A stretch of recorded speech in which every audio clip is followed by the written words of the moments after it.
Isoran'lainahary name antsika andro vaovao indray fa atsika mitafa amin'ny alalan'ny fandarana Miara Manonja miainga eto amin'ny MBS,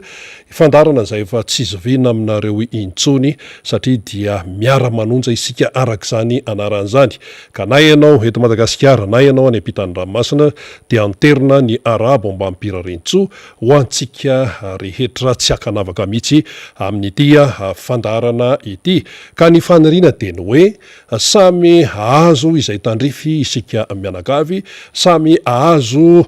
tsona hoe zavatra afaka iantrehana ny fiainana satria be dia be ny zavatra tsy fantatsika ao anatin'ity fiainan'ny Madagasikara sy ny fiainan'ny Malagasy ity. Ka ny Miara Manonja tahaka nytony miainga eto amin'ny MBS dia fitaovana ihany ahafahantsika mameno ny banga, ahafahantsika ihany koa manitsy ny zavatra tsy mety, fa tsy hoe zay zavatra rehetra iainana eny akory na atosaka eny amintsika dia mety daholo, fa andraikitry ny fandarana tahaka antony ary zay ainao manjery ny ainao manjery manana andraikitra lehibe izy eo amin'ny fampalalana ny vaovao, fampialana voly ny olom-pirenena ary fanabeazana ihany koa. Ary ny Miara Manonja mazava loatra dia manatanteraka any izany. Toy ny mazatra dia aloha hevitra maromaro no resahana eto ao anatin'ny ora roa mahery ary ny mpisehatra ihany koa dia maro no atao hoe andray anjara atao anatin'izany fandarana Miara Manonja izany. Tao anatin'ny 4 ora dia misy ny songadina tsy hoe tsy songadina ny hafa, fa misy aloha zany ireo tena hoe narahany besimaro akaiky dia akaiky mihitsy. Anisan'izany ny amin'ny hoe sokatra ny sistan'ny Madagasikara, anisan'izany ny amin'ny hoe nosoloana ny tale jeneraly Jirama, anisan'izany ny hoe fanendrena tompon'andraikitra ambony manandraikitra eto amin'ny firenena. Fa etsy an-daniny izany rehetrarehetra zany dia ilay vahoaka malagasy dia mbola eo ihany raha fahantrana, mbola eo ihany ny tsy fandriampahalemana, mbola eo ihany ny tsy fahazahoam-bola sy ny zo etsy, mbola eo ihany ny fahasahiranana faobe izay iainan'ny malagasy amin'izao fotoana izao. Izay no atao hoe zavatra iainana zany raha atao ndray mibango. Fa eto akaiko eto ialaindremiseza zay mpanao politika tsy zoviana amin'ny maro intsony ary tonga eto indray izy noho ny atao hoe zavatra miseho eto amin'ny firenena ka tsy afaky ny angina fotsiny araka nefa nambara teo. Miarabanao alaindremiseza. Miraba ny mpanolotra ary miraba ny mpijery sy mpiaino ny MBS rehetra eto Madagasikara na any ivelany. Tsy hoe matety mpiavatra ny sotro be akory ka hoe tonga fa ny zavamisy ny voatery nanosika antsika ary tsy izany moa zany zao vao miteny fa faranisako azy be dia be koa ny olona mangataka na makany amiko zany amin'ny telefona na ny SMS na Facebook ngambo ohatr'izany koa ny tonga aty amin'ny MBS hoe ampio ny fanazavana fa tsy ampy satria fohy loatra le fotoana, tsisy maharatsy azy koa satria televiziona sy radio atsika tsy zay resan'ny mpanohatra zahoany maneho ny hevitra hatramin'izao aloha dia tsy maintsy tonga tsika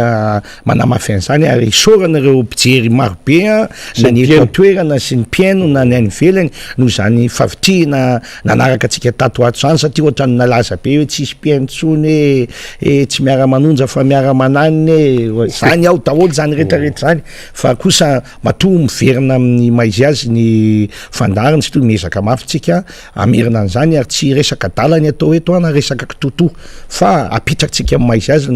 maharesaka politika sy fanabeazana sy fampianarana fifandraisan'ny ireo olona mieritreritra ny hitondra zava-baovao malagasy fanovana sy ny vahoaka malagasy. Ka hatramin'izay rina dia na dia tsy mitenenina ary dia somary ny zarately ihany ny resakantsika hoe resahantsika ny fanjakana, resahantsika ny vahoaka, fa resahantsika ihany koa tsika mpanohitra. Zay foana ny tondrako ny resaka ny adevitra taminao teto hatramin'izay fa tsy voatery hoe baribaribe fa tsapan'ny olona any amin'ny resaka ihany zarainy filohan'ny lefitry ny RMDM hotely izy miresaka fanjakana dia miresaka vahoaka dia miresaka ny fanoherana koa satria fanoherana nge tsy anjely tsy Jesosy tsy Andriamanitra fa manana amin'ny fahalemena koa zay ary manana fahalementsika koa tsika dia tsy maintsy mifanazavatra satria ilaina fantatry ny vahoaka zavatra mitranga mba azahoana maneho ny lalana sy amin'ny fitadiavana ny tsaratsara koa an'ny firenena. ia ka ary teny ianao teo hoe ny raharam-pirenena tsy kitotoa ka izany indrindra satria isika malagasy no tompon'ny Madagasikara fa ny hitondrantsika ny resaka voalohany aloha alaindre miseza amin'ny maha-olo-pirenenanao amin'ny maha hoe RMDM manao ihany koa dia io ny fitondram-panjakana io zany zao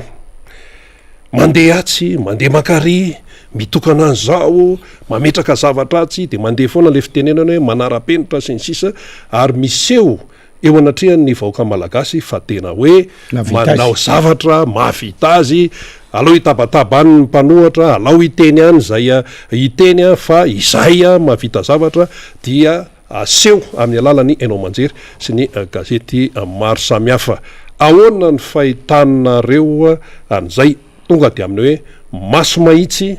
sy amin'ny mampanohatra tena zava-dehibe zay fanontaniana izay ary everiko filaina fanazavana ty ahitana koa hoe misy mitongilana ny fijerena ny raharam-pirenena amin'ny resaka fanoherana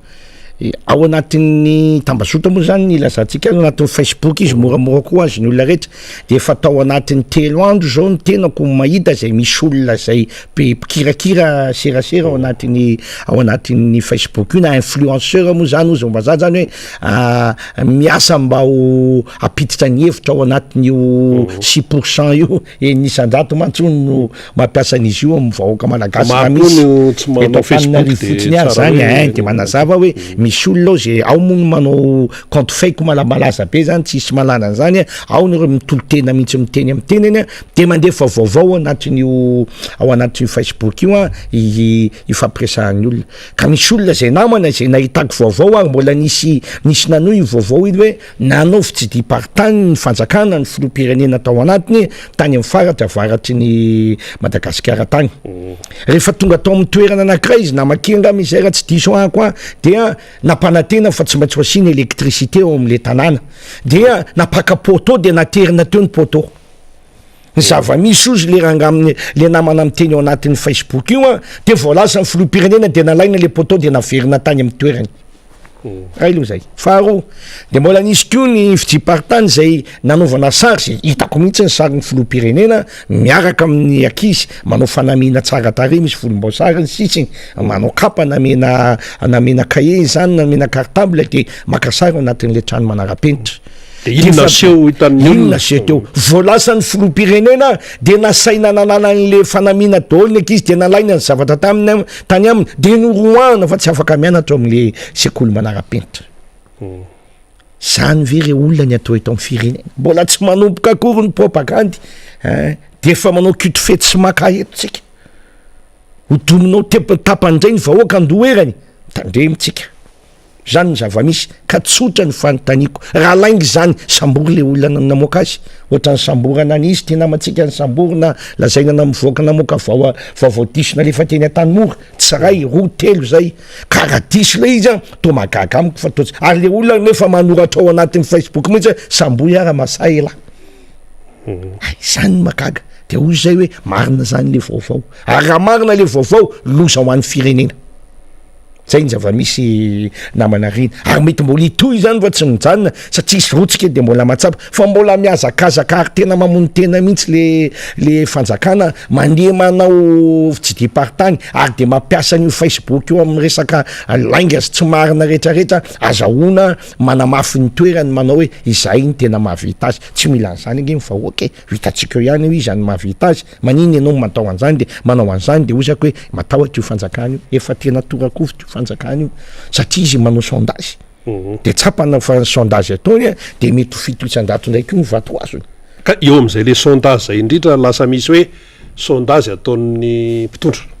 sondage mety hoe ataon'ny mpanohatra na ataon'ny sehatra isan-karazany zany ny sondage aty amin'ny tany mahantra ohatran'ny Madagasikara de mbola lasa mampametra-panontaniana indray ahoana ny fahitany alaindre misezan'izay ny sondage tsara indrindra de rehefa mamoro olona ianao de voatery lasa manao forcé fa tsisy fitondram-panjakana ny antso vahoaka ka tsy tonga ny vahoaka rehefa serenao amin'ny delege ny mereninina fa rehefa tonga ny fifidianana de misy andato sisany raisinao efa fetsy io vahoaka io za de matoky an'io vahoaka io tsy ho mamy ny vola tsony io fa hitany fa mamy ny vola ray andro ihany raha misy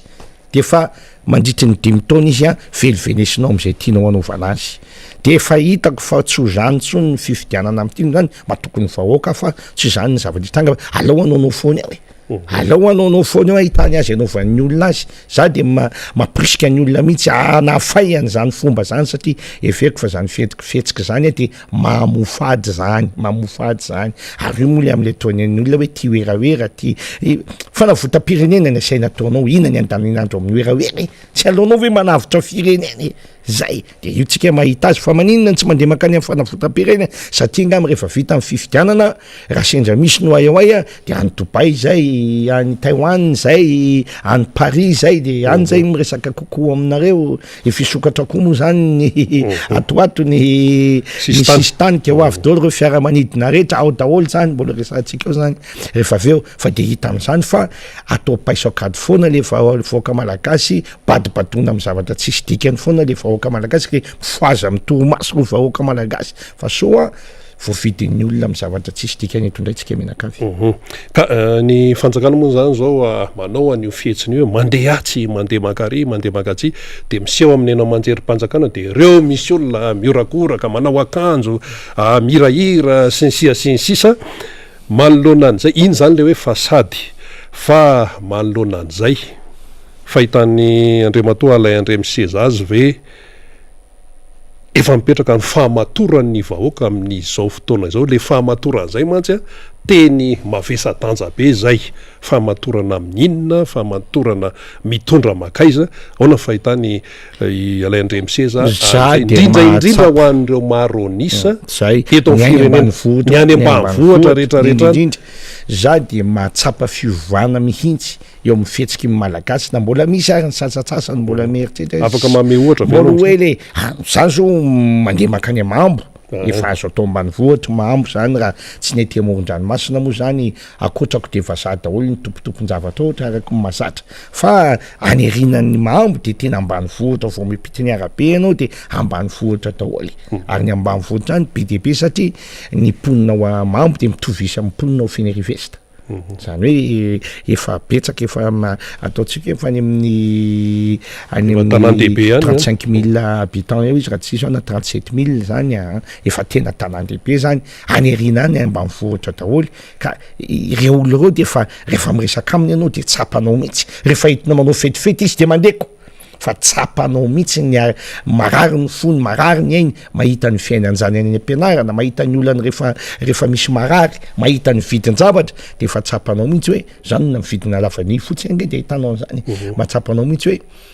ikapoka mafy ty vahoaka ty za de matoky an'izany ary reo olona milaza am'izao fotoana zao mila eritreritry ny lalao vola fotsiny de miantso artista efatra 10 de ireo no tambatambazana ho atao député reo ny tambatambazana hoe rehefa tsy voalohany lahy de ataonay député la ahita faisany ianao am'ty indray mitohaka ty hitanao ny anaovan'ny vahoaka malagasy ianao za de mino an'izany efa tonga zao ny tokony filatsahana hovidinany ty tanindrazana sy ny manana fahaiza-manao sy misy fahitsiny satria everiko fa efa masaka le vahoaka malagasy aka ny tena fanapaha-kevitra zay mifanitsy amin'ny etaetany ary fahatsapany fa ny vato alatsany ao igny ny atonga ny vary ao akibony zay ny zava-dehibe zay le famatorana teneninao ny famatorana de fahatsapany vahoaka fa iny vato alatsany iny dia iny ny anatsarana anaratsy ny tokantranony sy ny zavatra hoan'ny isan'andro ny fianarany zanany ny kiaramany vadiny ary ny felam-bolony tsy azo adiny ny felam-bolo fa zava-dehibe zany ao anatin'ny demokrasia zay ny atao hoe famatorana am'izao fotoana zao namanarina ary efa matoka fa misy zany ka fa ty fitondram-patsaganda mihazakazaka ty iny de matahotra izy mahatonga an'izany ary ny tena zava-dehibe amin'izy de hoe io vola be ny lazaina ny tatatatahany io namanarina de misy fepetra miaraka amin'io zay ny makony tonga ny resaka io de io fepetra io de milaza hitanareo fefa manao zay io zao fa manao an'izao zay aria vy ary io zay ma manao an'izao zay aria vary akavanana ary io zao fa manao an'izao zay atao mpivoany ato zay ny mahatonga an'io ary io zavatra io fepetra de daviny ny any velany io amin'ny famatsim-bola mahatonga am'izao fotoana zao hoe andao sokafana ny TVM mba azona mifampiresaka amin'ny idiran'ny mpanohatra fa saritsara ny fotsiny ny atao fa ho azavaitsika eo raha tonga am'izany ianao hoe zao gne fomba vahoaka de hitanareo am'izany mampome fa feno fatahorana sy ataotsika hoe tetidratsy daholo le zavatra atao ka tsy mahatonga atsika any amin'ny fampandrosoana tsy mahatonga atsika ny tena ady hevitra marina ary tsy mahatonga atsika any amin'ny hoe fitadiavan'ny rehetra ny tompontsoan'ny malagasy ka atao hoe raha matotra raha ny vahoaka nefa lay sehatra anatanterahana ny fifidianana de mbola io iaraha mahita io ka nahatonga ny RMDM teny amin'ny bypass hoe tena alao mihitsy de para zéro fa any amin'ny Repoblika vadimy ny tena mety amin'ity zavatra io satria ny lalam-pandrena misy raha hitsakitsahana sinsisa tsy ohatra misy zavatra contradictoire ihany zay hoe ato matotra an'ilay vahoaka nefa le sehatra ahafahana mahazo an'ilay fifidianana vahoaka an'le famatorana zay eo amin'le vahoaka famatorana tsy araka ny tokony izy satria fifidianana tsisy alatra no tadiavin'ny olona tsy maintsy asiana fanitsiny zay zavatra ary zay mihitsy angeny natonga ny tenako miantso ny fanoherana rehetra hiakatra ambony latabatra namanariny satria tsy maintsy io fanoherana mitambatra zay matsapany zay ho isian'ny fifidianana tsy ho isian'ny fifidianana zay nanandeho any amin'ny Repoblika vadimy na ahoana ny tsy maintsy mitambatra ary manana fekevitra mazava azahoana manitsy an'izany zavatra rehetrarehetra zany ny fisarahana de manome vahana ny fitondrana io zay tsy mbola zany aloha ny eritreriny amin'izao fa nialany azy amin'ny fifidianana manaraka fotsiny fa so voakapoky ny tamaina mafy eo izy raha tsy lany eo zay inge eo lasa ohatry zany ny eto Madagasikara valy fingaka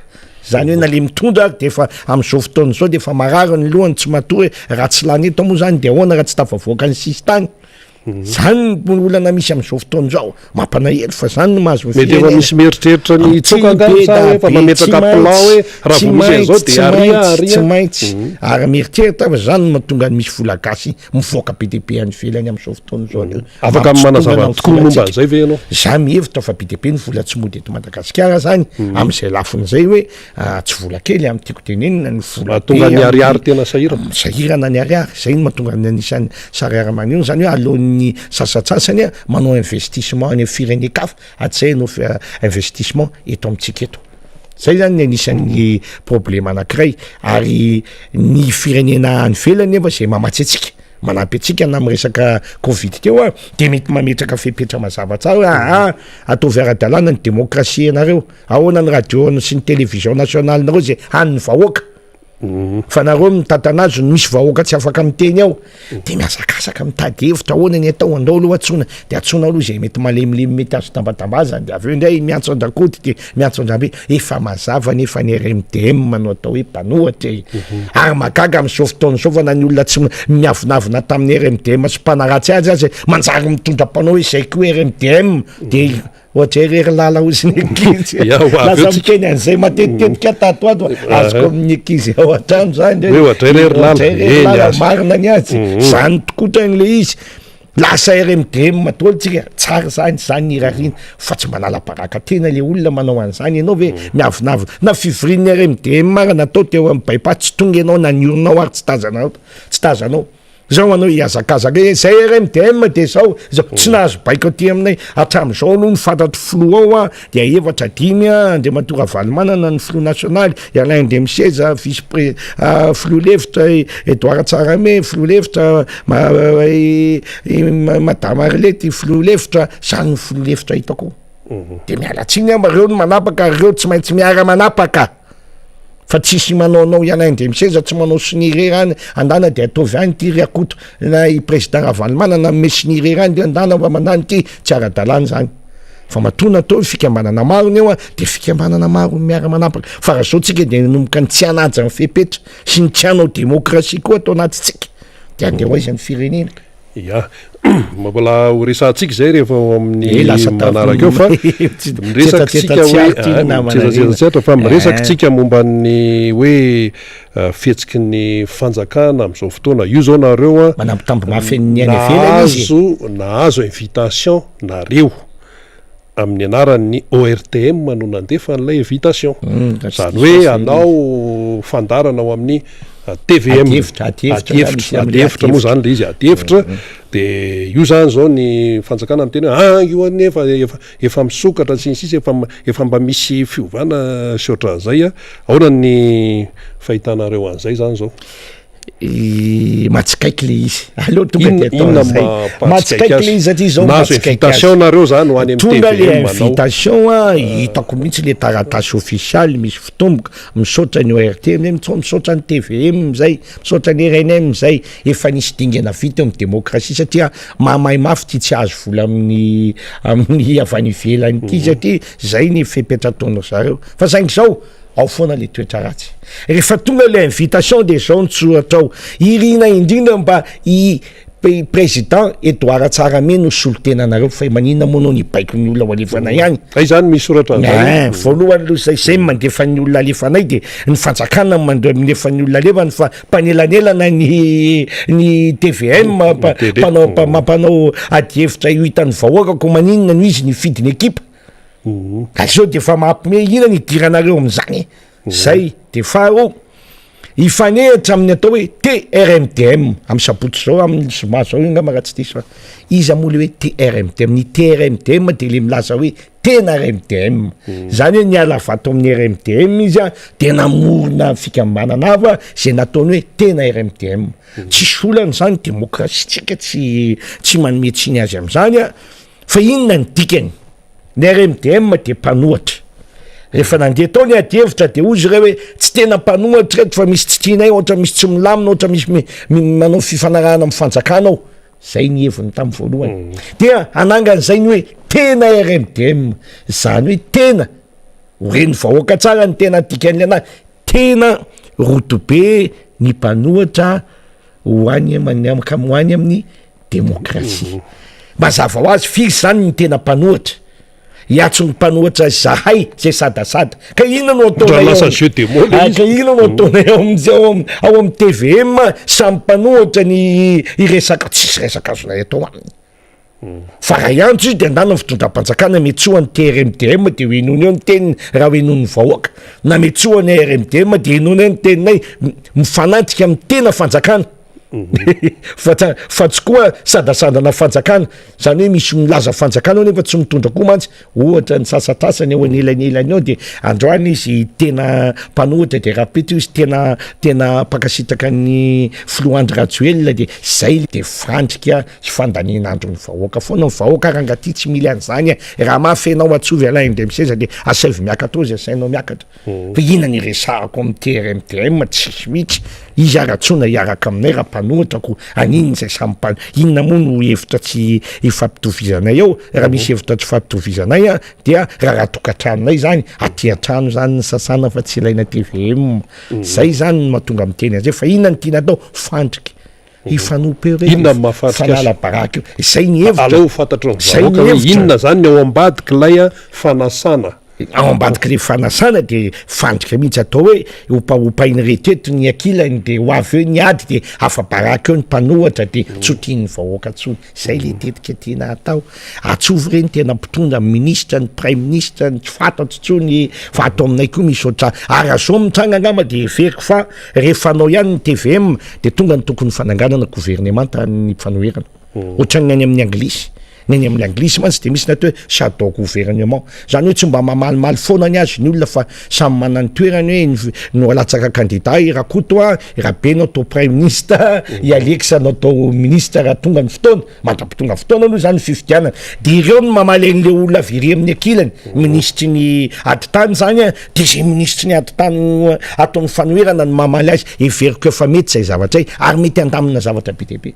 ka za ohatra makasitraka an'izay fomba fetsika ny anglisy tokony alantsika ty fomba ny frantsay hoe fanoherana amin'ny akapobeny fotsiny de olona rona telo satria na za miteny ko ary leo amin'ny farany eto mitataba eto fa tokony ampifanitsina maro ny olona mahay ny jirama de avy ny atao mifanoherana tiany anay ny directeur ny jirama le ny anareo le solona ny anay teva teto rotona sy tapany de zao ny anaovany any rano sy ny jiro vahoaka mpandeha azy tsara mety koa zay fomba ny anglisy zay ny anglisy manko sao de misy diso mantsany hoe anangana gouvernement tanonga mpanjakana ony de hoe hosambo oriny alaindremsay fomba any amin'ny anglisy zany ny anglophone zay tsy nananatsika zay everiko fa tena zavatra mety ho tsara ho an'ny firenena mba hampatonga koa ny resaka atao tena resaka azo tsapaitanana satria mety olona teknisianina tiako tenenina teknisianina politika no afaka mandrafitra politika satria ny jiramany politika ampanjakany mampanelo le teknisianina directeur alany isaka ray minitra fa inona ny atao izy angaty jesosy sady tsy mose sisiny tsy jesosy any ny afaka manova ny rano tovay ny tsy hitako zay akoatran'izay ny atsika manova rano tsy misy angamba zay ny mety hitranga raha anao fa de za aloha zao mivoaka ny trano de mbola tsy nandeha indray tompo lasy tovovavy ny rano tamin'ny maraina tovy amin'ny isan'andro ihany de miandro raha alina indray de masisisy kely indray tsisy gasy tsy voan'izany am'izao ary tsisy faritra tsy voan'izany inona ny mamaimay anao andehanao zavatra hafa noho izany zay ngamba nytiako hitenenana an'izy hoe le zavatra atao kopaka ambava fotsiny sy tapimaso de zay io invitation ny TVM ka zay mialatsiny tsy afaka ny amalan'izany zay tsy afaka ny tonga de mahitsinareo zany amin'ny manoloana fa zany tsy milazy zay hoe tsy ho avy eo mihitsy fa aminay masanao sokafanao le izy de ataovy amin'ny tokony izy rehefa inona no mitranga ara de ho avy eo fitondram-panjakana no apresahana amin'ny mpanohatra de tonga zay zany hoe raha ohatra ny TRMDM ka manao fanambarana reny alaindremisesa reny RMDM reto fa manomboko zay de milelaka ny tongotry ny fanjakana de tonga zay miadevy aminy seva manao déclaration manao fanambarana an'izay izy aloha izay tompoko de efa lavolefina efa mandoalika fa izay de mpanompo ny Andry Rajoelina sy Tsay Christian sy ministre retato ka voniny zay miady anao mercenaire tsy maninona fa avy zay miady hevitra aminy zay tsy matahotra an'izany de zay olona tiana mifanatrika aminy no ampifanatrehany aminy fa maninona moa zay no forcenao hoe rakotona rabe alefao anisan'ny atao hoe atsikera ataon'ny firenena mandroso sy ny mpandinika fiarahamonina amin'ny firenena mahantra de ny hoe ny fisina mercenaire politika de anisany mampikatso ny fandrosony firenena mahantra anankiray inona ny fanazavana azony alay andremseza hoe hoentina momba zay satria zao mantsy ianao zany efa mpanao politika efa atao hoe efa naharitra de ataoko hoe efa nandalo avampitona maro be raha ny teto Madagasikara ny fisina mercenaire politika ao anatina firenena mahantra anankiray de anisany mampikatso ny tena fampandrosoana izay no tenenin'ireo mpandinika avany velany tsy Madagasikara rery tompoko fa rehefa hoe firenena mahantra aona ny fahitanao azy tsy zany mamorona fa izany tena efa tatitra vita statistika ireo firenena mahantra reto ireo firenena voalohany tsy misy idéologie eo amin'ny fanaovana politika raha ilo zay inona moa le hoe idéologie isiny tena fototra tsy voatery hoe nge tsy maintsy communiste ianao na socialiste ianao na akavia ianao na akavanana ianao na conservateur ianao na travailleur ampandrosoany ty zao ny fijeriko azy ny any fiainam-bahoaka zao ny fijeriko azy ka zay mitovy amiko amin'iny hevitra iny miaraka amiko ny adihevitra amin'ny politika tsy maintsy atao foana fa ny mercenaire de zay tsy miankina amin'ny adihevitra fa miankina amin'ny vola sy ny seza de misy koa tsy mitaingina soavaly maty aka mazava ho azy ka ny vola sy ny seza mitondra de efa tsy afaka zay tsy lany eo de efa tsy namanao firy votry ny gasy ny firenena tamin'ny 10 taona ihany mbola mitondra ary manambotry ny firenena ny gasy ny sasany koa moa de manao de Andriamanitra ndray koa ny entiny de mampanaely le malagasy hatram'izay fa za mino fa iovy zany entiny any koa ny miracle nefa tsisy ihany na miracle amin'ny tenany lazainy ary tsy mandeha amin'ny zélone zare olona ninoko an'izany ke ianao miracle teneninao amin'ny teninanao ary tsy tonga hoe rapitso lasa mpanjaka jerena ny rapitso anao mbola karery ihany ianao mbola tsisy ilananao de mbola ho inoko ihany ve zay ny fanontaniana mipetraka zany hoe BDP zany reo lainga sy fanampenana maso sy fanabadona zay atao amin'ny vahoaka malagasy mba hitsetsefa anazy anaovana azy paiso akady zay tsy maintsy edivana sy atao zay isoroana azy atao amin'ny firenena ady mafy io ary tena sarotro zay ary zay de efa foto-kevitra anankiray zay manay tsy mitovy hevitra amin'izany taolany rehetra zay de efa foto-kevitra anankiray hoe tsy maintsy miaraka tsika mitambatra ny titanindrazana hoa misy fahaiza manao ary ny manana fahitsiny tsy maintsy mitambatra ireo analana ny ty ahidratsy ty zay ihany ny vahaolona mamolala aloha de iodina indray de eo metimety kely indray de miditsy tonga an'eo foana io fiainan'ny malagasy io ary hitantsika efa tao anatin'ny enimpolo taona nge fahafolo amin'ny farany mantritsika ka inona moa fandrosoana azo tsika tamin'izany miembotra ary tsika raha ny tena marina tsika mety tsy miembotra be fa ny olona mandroso de lasa teo arina ianao de sevoako ny olona katikatira koa samy mandefa izy ny lasa iny aloha zay zany le mahatonga amin'ny tena zany hoe io ny anisan'ny tena fanetry be pirenena io resaka mercenaire io sy io resaka hoe fitiavatena sy fitiavam-bolo io fampanao politika tsy maintsy miadevitra ny lalana tsy maintsy jerena ny lalana jereo zany ny frantsay filo Macron sady tsy akaviny tsy akavanana sady maka ny olony akavy izy manano akavanana fa amina foto-kevitra mazava hoe zao novanay zao ny anovanay ny tsy fananana azy zao ny anovanay ny assurance zao ny anovanay mifampandrosoana ny frantsa zao ny anovanay mikasika ny firenena mifandray aminay dikan'izany manana foto-kevitra hitondrany lalana izy ireo no mitambatra zao zany le olana eto amintsika noho ny tsy fisiny zay zavatra zay no ny herin'ny vola zao zay manamanam-bola kely de avy de manao kely aniny eo de mampiantso kilalaka de mampiantso diana dimbalahana de avy le olona de zany tena lany fampandrosan'ny Madagasikara re olona mametra-panontaniana tsika de molo vao fitaka zany foana ve tsika am'izao fotoana zao mba jereo ihany le zavatra atao za manokana tsisy ataorako am'izany ntsony raha fatokisako ny vahoaka malagasy am'izao 2021 zao mbola ampitombo parapatonga ny 2023 la ny andro ao anao inauguration arisariva tsisy mpijery ntsony igny ny olona mijery anao ty zany le izy zany forcena indray zay nanahoninareo zany mantsy ataony ambany vohatra manangana saina olonareo na président fokotany arangatia nangana saina rehefa aviny zany dikan'izany zay ipeponan'le vahoaka malagasy tsany akan'izany tsontsika amin'ny tindray mitorakera mino aho fa malagasy rehetra de mitovy hevitra amiko amin'ny zavatra any velesitsika mafy izy amin'ny tindray mitorakera anamboaratsika ny firenetsika ka na izany na zany le fampianarana ary sy ny fanabeazana manany lanjany lehibe fa tsy hoe ity ny foto-kevitra de hoe afaka ho tonga amin'izay fa le famatoran'le malagasy mila miankina ny fampianarana sy ny fanabeazana ohatrany tena lalina be ty resaka ao androany ty ahoana ny fipetraka zay satria tsy zavatra azo tongatonga ho azy eo fa aty amin'le fanabeazana sy fampianarana ka rehefa tonga le propagande raha ny zavatra hita hatramin'izay rehefa tonga le propagande dia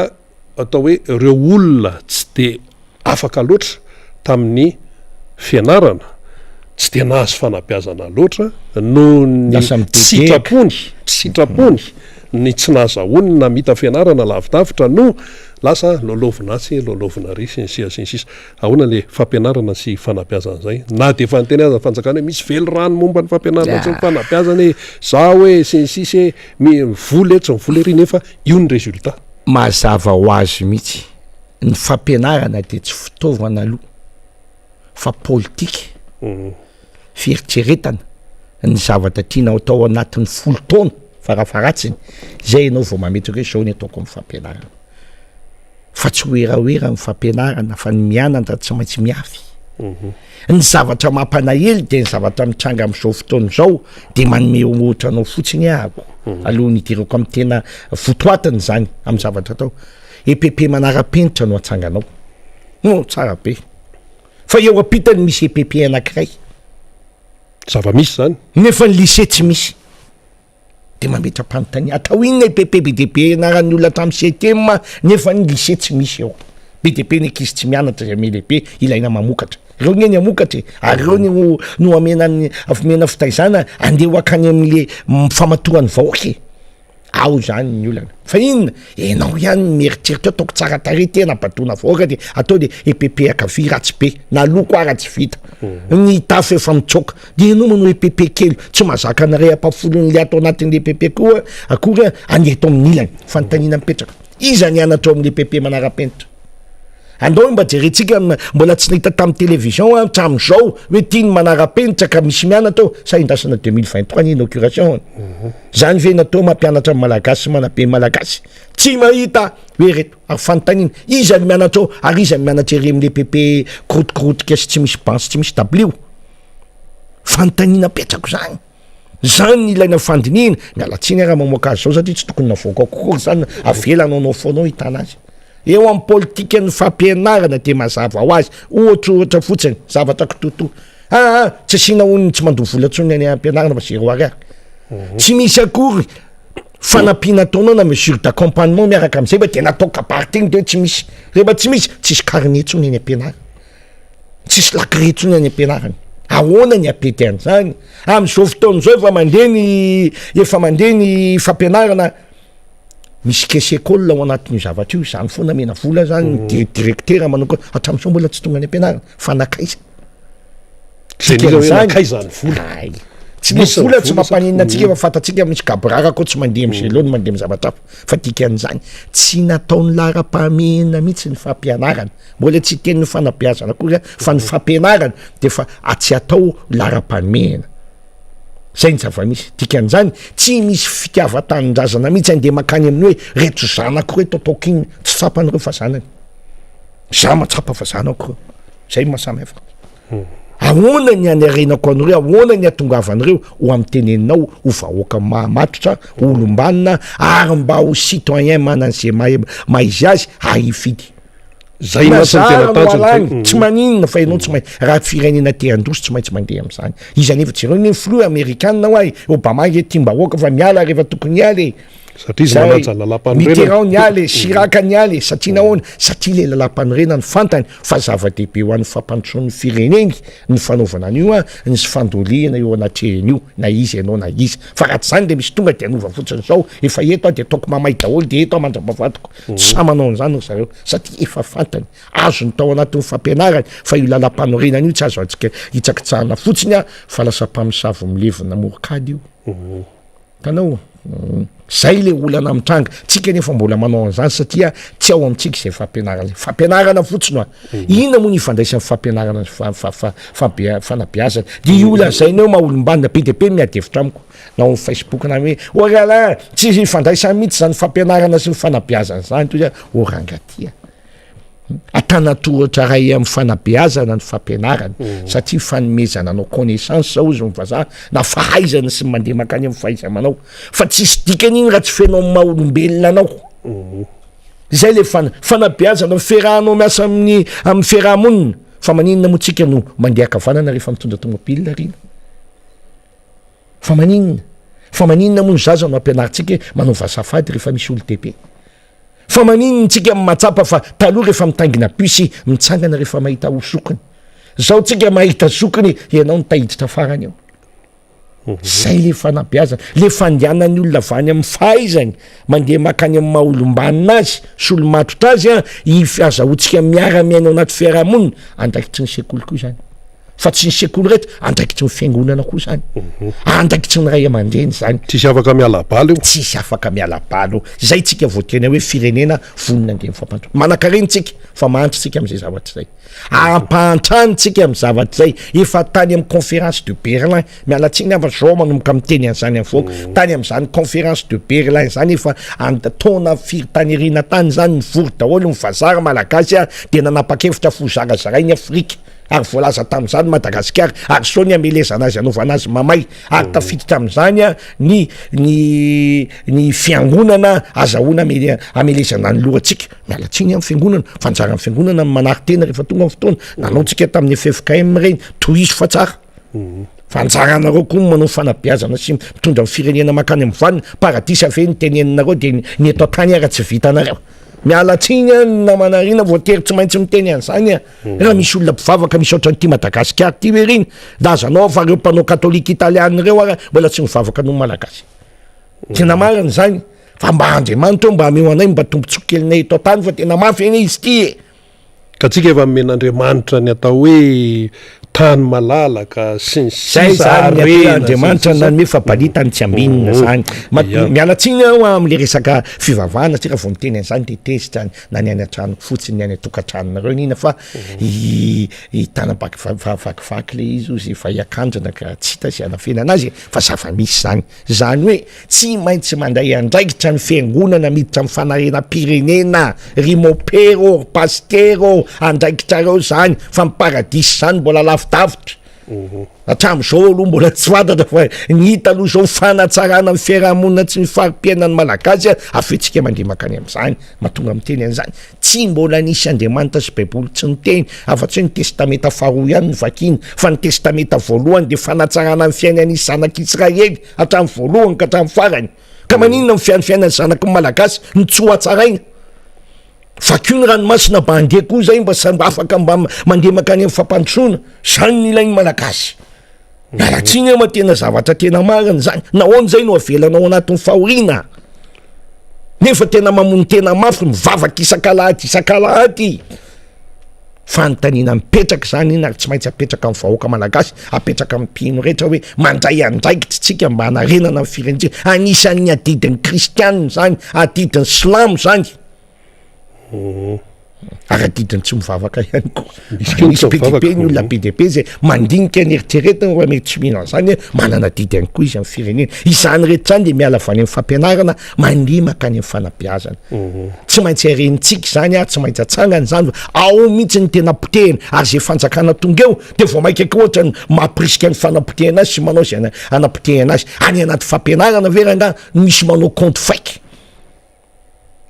ao anatin'ny Facebook ao koa da samboy ary le olona miteny an'izany rehefa misy anarana mazava atao aminay atao amin'ny fampianarana de 10 ny isan'ny mpiasa asaina manao compte fake anindraindra ny filoham-pirenena sy ny ministra vavy ato enao nefa mikarakara ny fampianarana sy ny fanabeazana de izany politika ratsy zany lasa ambony fampianarana sy ny fanabeazana fa tsy enao hoe tokony hampianatra ny famarinana ny vahoaka malagasy hampianatra ny fahitsiana ny vahoaka malagasy enao ny any misaza de foasianao an'izany tokony mampiseho modely fa modely enao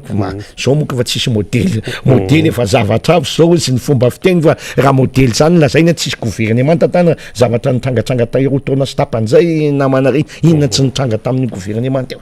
fa de eo ihany eo tsy manovany iny ao zao vao mahita tena mafy koa ty oziny sasany eo anaty Facebook eo atao tabataba zay fa io ihany izy de tsy haiko aloha dikan'izany moa zany de hoe tsy mendrika fahantrana ny malagasy fahantrana tokony mahantra mihitsy ny malagasy fahampahantrana amin'ny lafiny rehetra mihitsy io eny ary ka ivadika lafikevitra hafa isika la NDMC-za zay ao anatin'ny RMD menao rodo be ny mpanohatra ho an'ny demokrasia eto Madagasikara tononiko tsara zay sao de mibilisatra indray mantsy fiteko hoe rodo be mpanohatra ho an'ny demokrasia eto Madagasikara RMDM vao eo ianao no nytena hoe tsy mandeha indray ny rano any aminareo nga tsy mandeha indray namana ina tsy nandeha foana fa tsy nandeha indray ndao tsy nandeha foana tsy any aminareo rery fa any amin'ny toerana maro ihany koa resaka rano jiro moa zany de fa tapaka de jiro moa zany de tapaka mandeha mijery baolina ianao apretina ny jiro atao amin'ny fito alina ny baolina hijery ianao rehefa mirehitra ny jiro eny Mahamasina maty daholo ny apahany jiro eto Antananarivo ka inona ny baolina ho hitanao amin'izany baolina mandeha fa ny arindray zany misy tsy mandeha zay le kitotozy ty midoro io no soloana ny tale général ny Jirama de zao nataon'ny olona hoe ny tale général ny Jirama ihany ve no tokony ho soloana manoloana ny tsy fandehanan-javatra eto amin'ny firenena Jirama zao aloha ny resaka de tale général zany mantsy ataontsika hoe visible soloana foana zany ohatran'ny prime ministre ohatran'ny ministre efa imbe-dehibe no soloana fa hoe Jirama zany resaka de hoe izy no soloana zany de mifantaniana de hoe tale général ny Jirama ihany ve no tokony ho soloana raha misy mifanapaha-kevitra eto amin'ny firenena ray zay ary ny fanamariana anankiray ihany koa de hoe fanga ny olona anankiray ihany no atao hoe ifatrarandrihatra ka na tonga ny tsy fitezana ao anatin'ilay raha isika zany ny Jirama dia lasa miresaka firenena isika ahoana ny fahitanao an'izay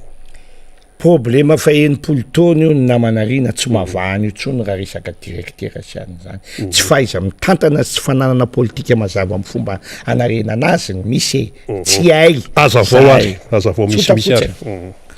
Jirama irery ny orinasa eto Madagasikara mety anana mpanjifa 7 tapitrisa satria tsisy mpifaninany voalohany zay izy rery no ataontsika hoe orinasa zay ao anaty monopole na hoe izy rery amiteneninao no mitana ny tolotra amin'io asara io na ny rano na ny tsiro zany hoe any amin'io jirama io daholo ny basy rehetra ny tokony ataontsika hoe ny vitana rehetra azahoana ampiroborobo an'le orinasa enimpolo taona zao ny jirama io ny mahazo azy mazava ho azy tsy ministre ray na directeur ray mazava an'io fa le tetika amin'ny akapobe anaovana azy mihitsy ny tsohay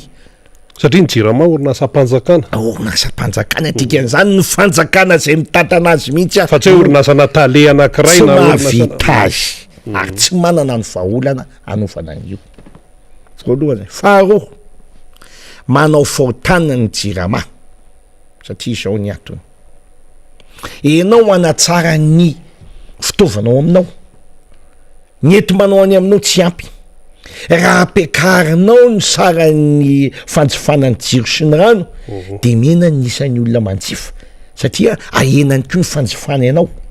raha ampekarinao roa arivo ny vary de raha nihinana ray kapoka tompoka de tapakapoka sisa no hoaniko rapitso ka inona ny tombontso ho azonao amin'izay eo zany le fanontaniana am'le politika ataon'ny jirama diso be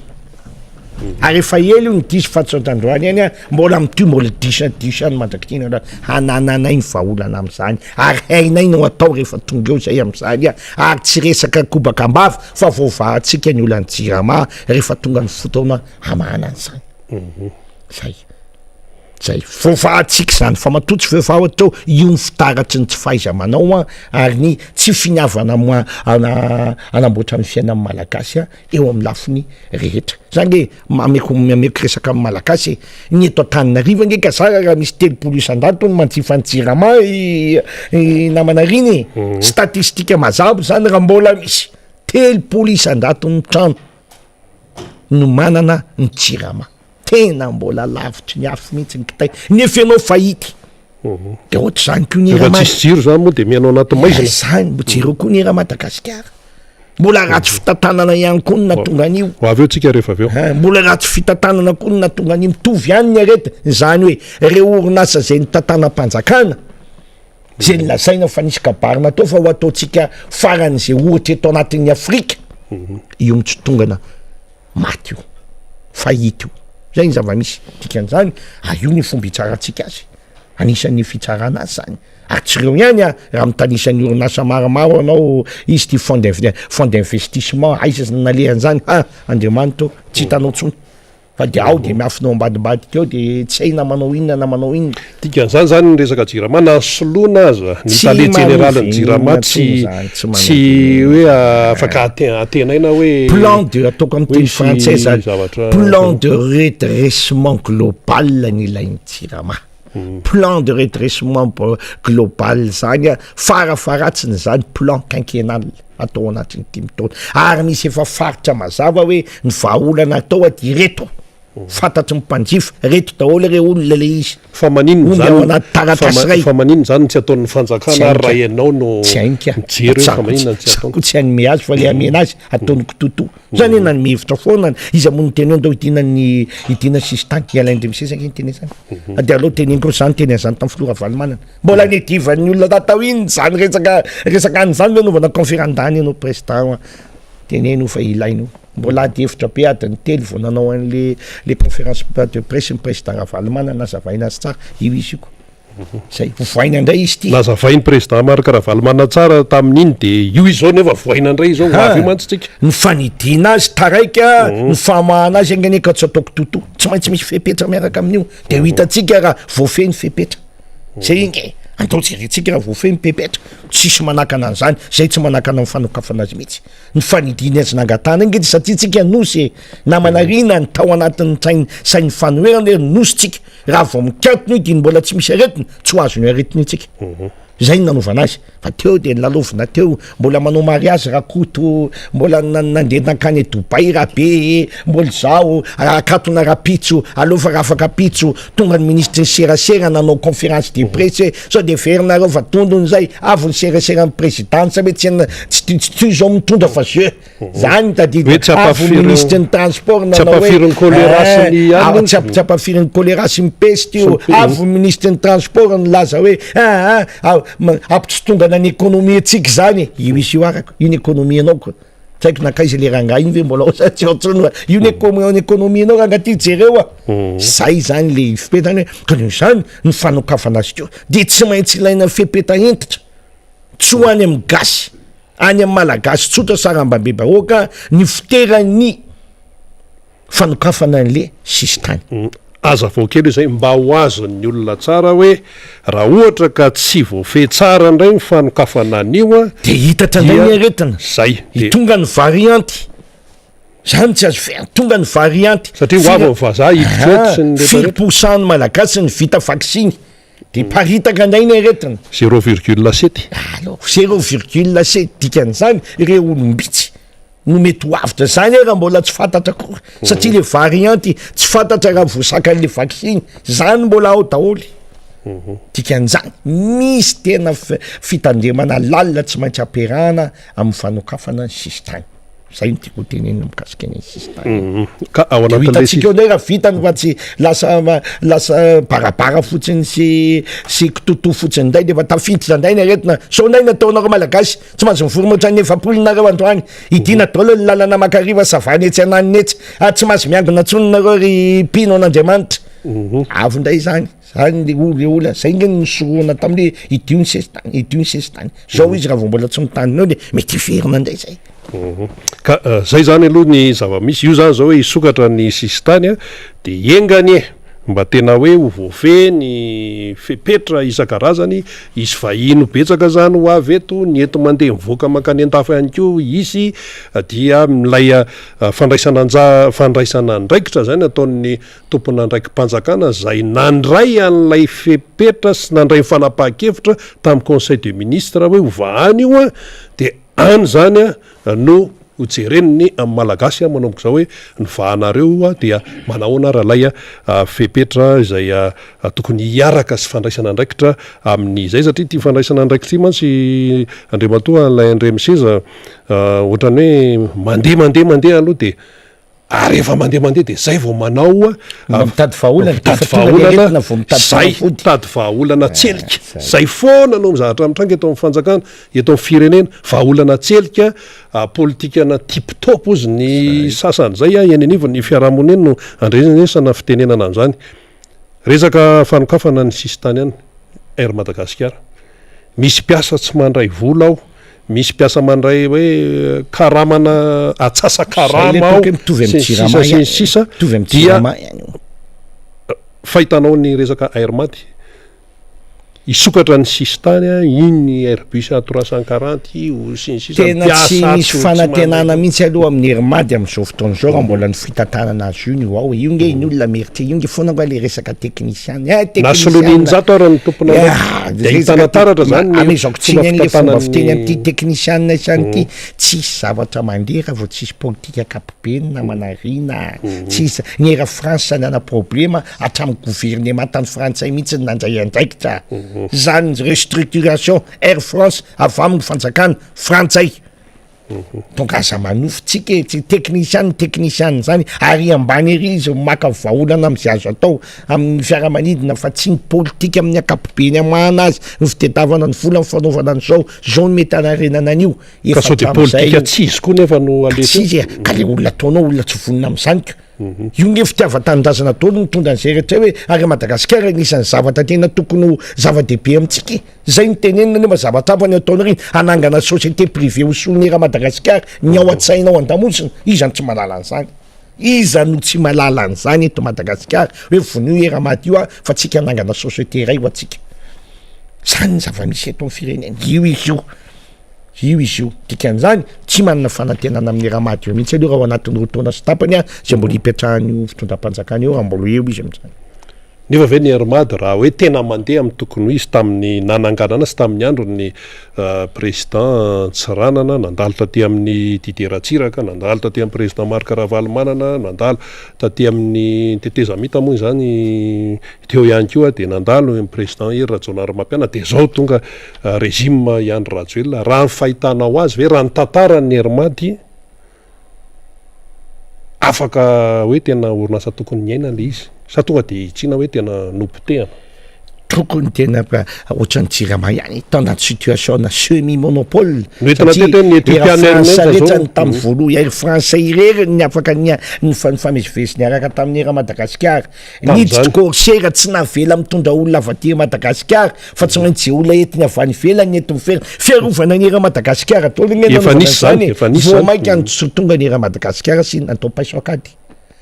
samy nihinana to deo lany fitondram-panjakana ho de tompona andraikitra amin'io satria anisan'ny trosa lehibe ny era Madagasikara ny fampiasan'ny fanjakana sy ireo olona mandeha botsy fotsiny ao anatin'ny era Madagasikara. Mijery ny olona amin'ny era Madagasikara anao de mahita izy mariny zany teny Alain Demse sady tsy miteny eo zay fotsiny fa anisan'izany dikan'izany ny restructuration no de zavatra tena sarotra tsara anisan'ny nampidi-dozatsika ny rahany tamin'ny era Aostralia. Era Aostralia rehefa mitsotonga efa clé mainako andeha hibata olona eo ambonin'ny lamosina zany inge de zay le politika jerena de fitanao ahoana anisan'ny ray fotsiny zay aloha anisan'ny pedabe iny ao fefa hatramin'ny ely io hatramin'ny andron'ny filoratsirako nanomboka nisy lesoka be taony alohan'izay everiko fa tsy de tena nisy ny olana loatra fa nanomboka teo ny fomba fitantanana sy ny fanararotana ny ramady mampitsotonga anazy ohatran'io. Zay angambany ataontsika hoe zava-dehibe mikasika amin'iny. Eny ary ka maraparantsika Andriamatoa Alain André Miseza amin'ny resaka eto amin'ny Miara Manonja zany ny fiainan'ny firenena zay resatsika mpanohitra hoafitsika ka ataontsika farany zay amehezatsika azy zany ny raharaha iainan'ny malagasy amin'izao fotoana zao tena hoe sahirana, tena hoe mijaly. Tsy haiko tsony zay vocable raha ampiasaina fa diranovana zavatra misafotofotony eto amin'ny firenena sy ny sisa io ny mpanohatra io dia eto ianao anamafy anamafy tsara hoe ahoana tsara ny tena fijoroana izany mpanohatra ny RMDM aloha iny efa namoaka an'le fehikevitra teny amin'ny bypass efa reniny beso maro iny fa ny otoyany sy ny atao hoe rafitra tena mipetraka mampanohatra ny mpanohatra ka mba mpanohatra hototeny sy maharesy lahatra ny vahoaka malagasy no atao hoe misy zany ao anatin'izay rehetrarehetra izay ndahoary misaotra namana rina tsara miteny olona fa mba jerena ihany ko indraindray marina hoe nareo retikongeto ohatrany to ny ratsakazo eny amin'ny androny olona ny hitanareo fa ny fatakazo be ambony lohanareo tsy tazanareo zay ny ateo tsy maintsy mbo mandiny tena koa raha miteny any zavamisy ary tsika hoa tsisy Jesosy eto n'Andriamanitra ka de manao zavatra mety foana fa olombelona ihany ohatrany olona rehetra manana ny olany koa ny RMDM zany tsy azo afenina fa tsy maintsy apetraka fa ny zava-dehibe kosa de hoe olana makany amin'le fampandrosoana RMDM misy satria zao zany zao de tena matsapa daolony rehetra fa ny mpanohatra de ny RMDM tsy afaka manohatra tsy afaka miteny zany maton'ny fanjakana mandefa any amin'ny RMDM ny invitation de satria ny RMDM ny veriny mpanohatra manao resaka hanina kely ao izy anina fa tsy masaka zavatra zany fa ny fantatra natsona ny RMDM ary natsona ao amin'ny TVM zay zavatra efa nangatahanay efa hotaona sy tapany tany aoriana zay dikan'izany tonga ihany tsika fa mbola tsy tena amin'le lavorary tsara fa mino asy matobo fa marehan'izao zavatra amin'ny trano zao ny ao anaty TVM moa de ilaza hoe zay kosa nge zany raha voalazany Alain to ataon'ny sasany fitaovana fotsiny mba tena mpanao gazety manana ny maizy azy hoe zay ka zany adevitra zany tsy atao adevitra totosiny ny fampiatsara velatsy fa dia ny adevitra mariny tena hifanandina sy hitondra zavatsara ho an'ny voaka malagasy. Somaro tapahakely ianao ao amin'ny TVM sy ny RNM de misy mpanao gazety sy misy namana tena mijoro amin'ny mampanao gazety azy sy amin'ny mampiasa amin'ny audiovisuel mpanao gazety moa no ny antony maro samihafa de tsy afa manoatra ndahoary makahery azy tsika amin'izay hoako tena le mpanao gazety sy ny TV maray manontolo sy ny rano ny joro amin'izay hoe ty zavatra ty nge ampanjakana zany any vahoaka dikan'izany ny etram-bahoaka ny mandony karamatsika fa tsy ny volan'ny ministra okaloha zavatsara sao tsy azony voaka malagasy fa tsy nizay miny atao ministry ny serasera tompoko lasy tompoko vavy no mandrony karama ny mpiasa ny TVM sy ny RNM fa volam-panjakana mainga avany amin'ny finance zay etra ny firenena no tongao andoavana misy volany alaindremiseza koa maolompirenena vola mpivarotranana volany mpivarokena enomby volany mpanao gâteau izay no hao alao zay azava tsara fa mety misy tsy mahazo izay zavatey dia mahita hoe tokony ho atsika menakavy ny TVM zay tsy manao izay foana tsony fa zay zao mipanohitra ko ka raha miantso fanjakana nareo resaka politika ny atao dia atsovo mipanohitra fa raha olona mitovy resaka sy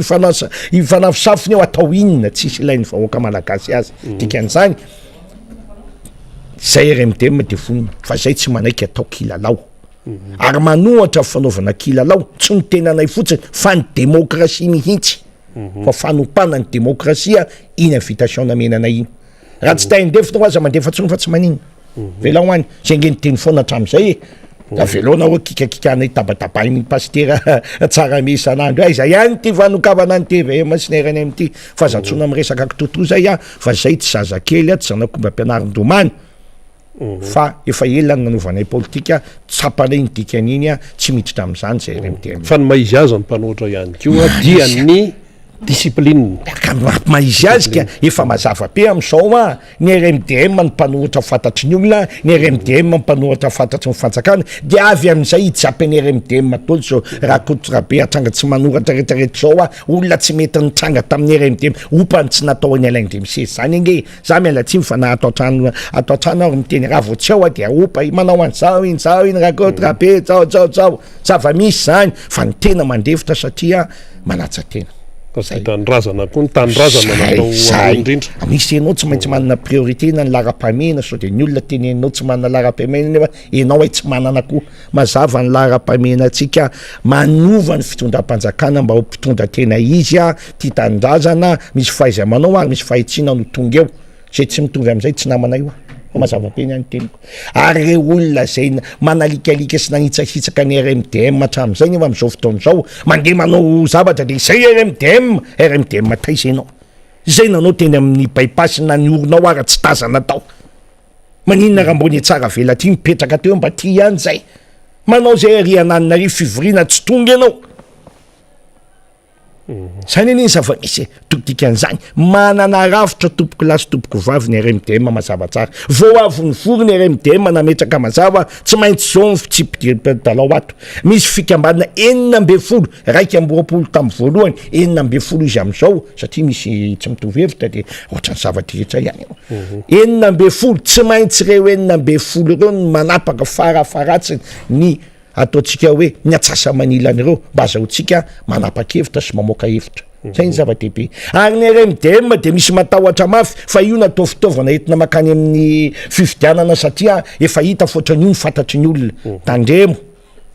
fa zay tsy bado akory ka ho fitapitahanao am'izany io fa mbola vo basy aty fitiavana zao voalohany zao fitiava-tanindrazana mahatonga any amin'ny teny moramora ary zala atambaro ny hery zay mangataka atsika hiakatra ambony latabatra ave de ananganaty aminareo zay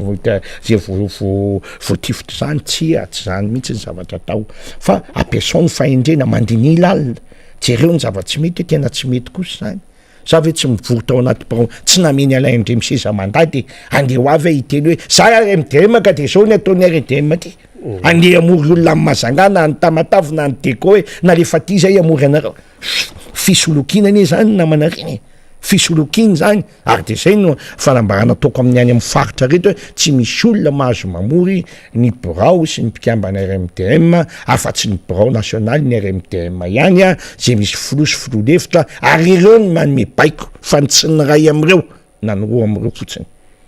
raha mba hazava tsara satria efa BDP zany le teo candidat angamba de efa mita hoe ty RMDM ty no ohatrany to efa malaza tsy efa hain'ny olona de zako nge mety tay candidat fa mandevitra ay kina mamaika efa fantatry ny olona ifidy asy ny olona miaraka amiko tsy mba mataita zany tsy zao any andeha zakazaka nitsaka andrakoto tsy raha be ialako tsiny arahako ny rafitra ataoko ny fahendrena andehanana any amin'ny lalana iarahany rehetra fa ilana amin'ny fiarahany rehetra ny atongavatsika any amin'ny tanjona tiatsika atongavana eny ary lavalava zay efa resaka nirana tamin'andriamatoa alain andre miseza izay a mamarantsika ary a inona ary no atao hoe afatra hoentanao a amtinana azy hoan'ny olo-pirenena tsirairay mihitsy hoan'ny mpitondra fanjakana hoan'ny mpanohatra tsy misy akanavaka anao sehatra azy zavatra mampimeno teneniko amaranantsika azy efa tonga tokoa moa ny namana faniry de efa irapaitsika izy am'izao fotoan'izao mpanao gazety zavatra mampime tena tsara tena anao-kafa mifanjakana ny sisy tany ty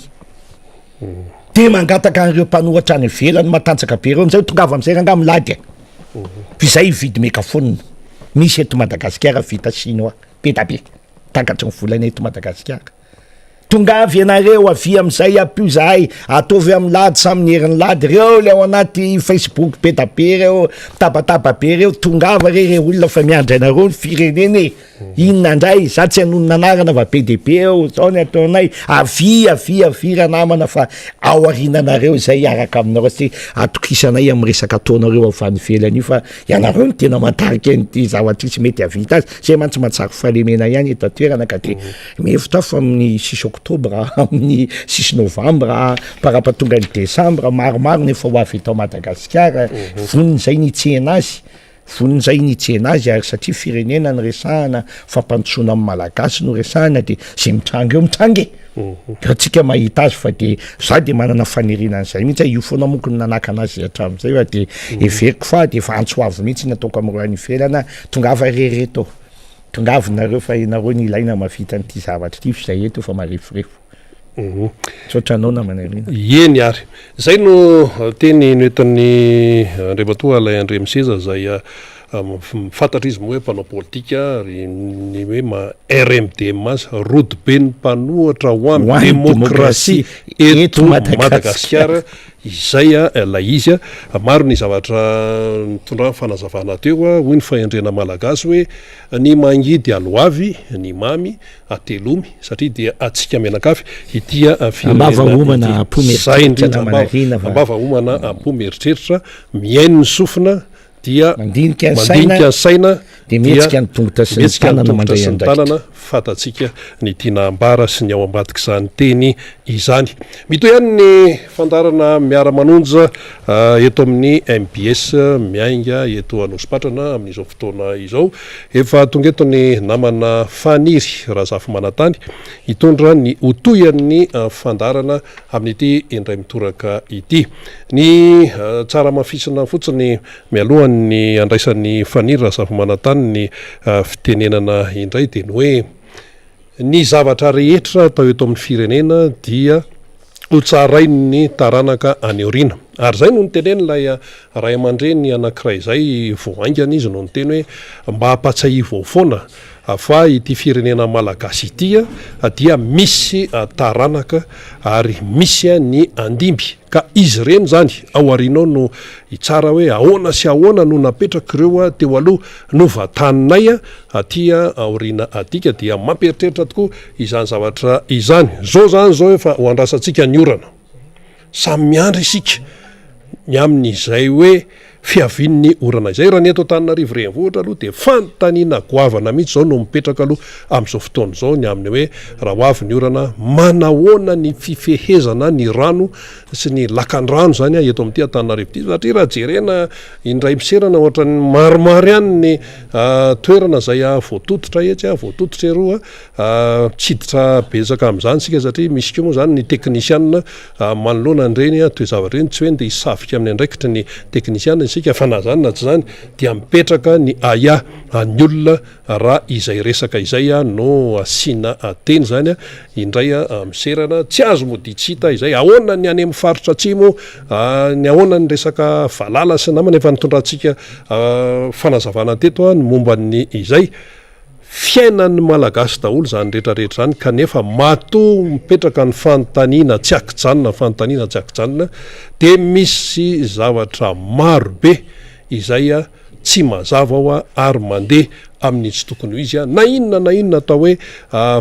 pasopasoany etsy atao hoe fanazavana etsy seroa ny zavatra fantatra ny malagasy aloha de tena sahirana izy am'izao fotoana zao a tsy mahavidy fanafodintsony izy a mantra izy a ny zatra nandeha taxi be tany alohany efa mandeha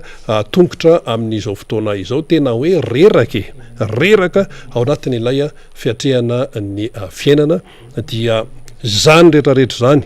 no mahatonga ny tsy fampandrosoana fao be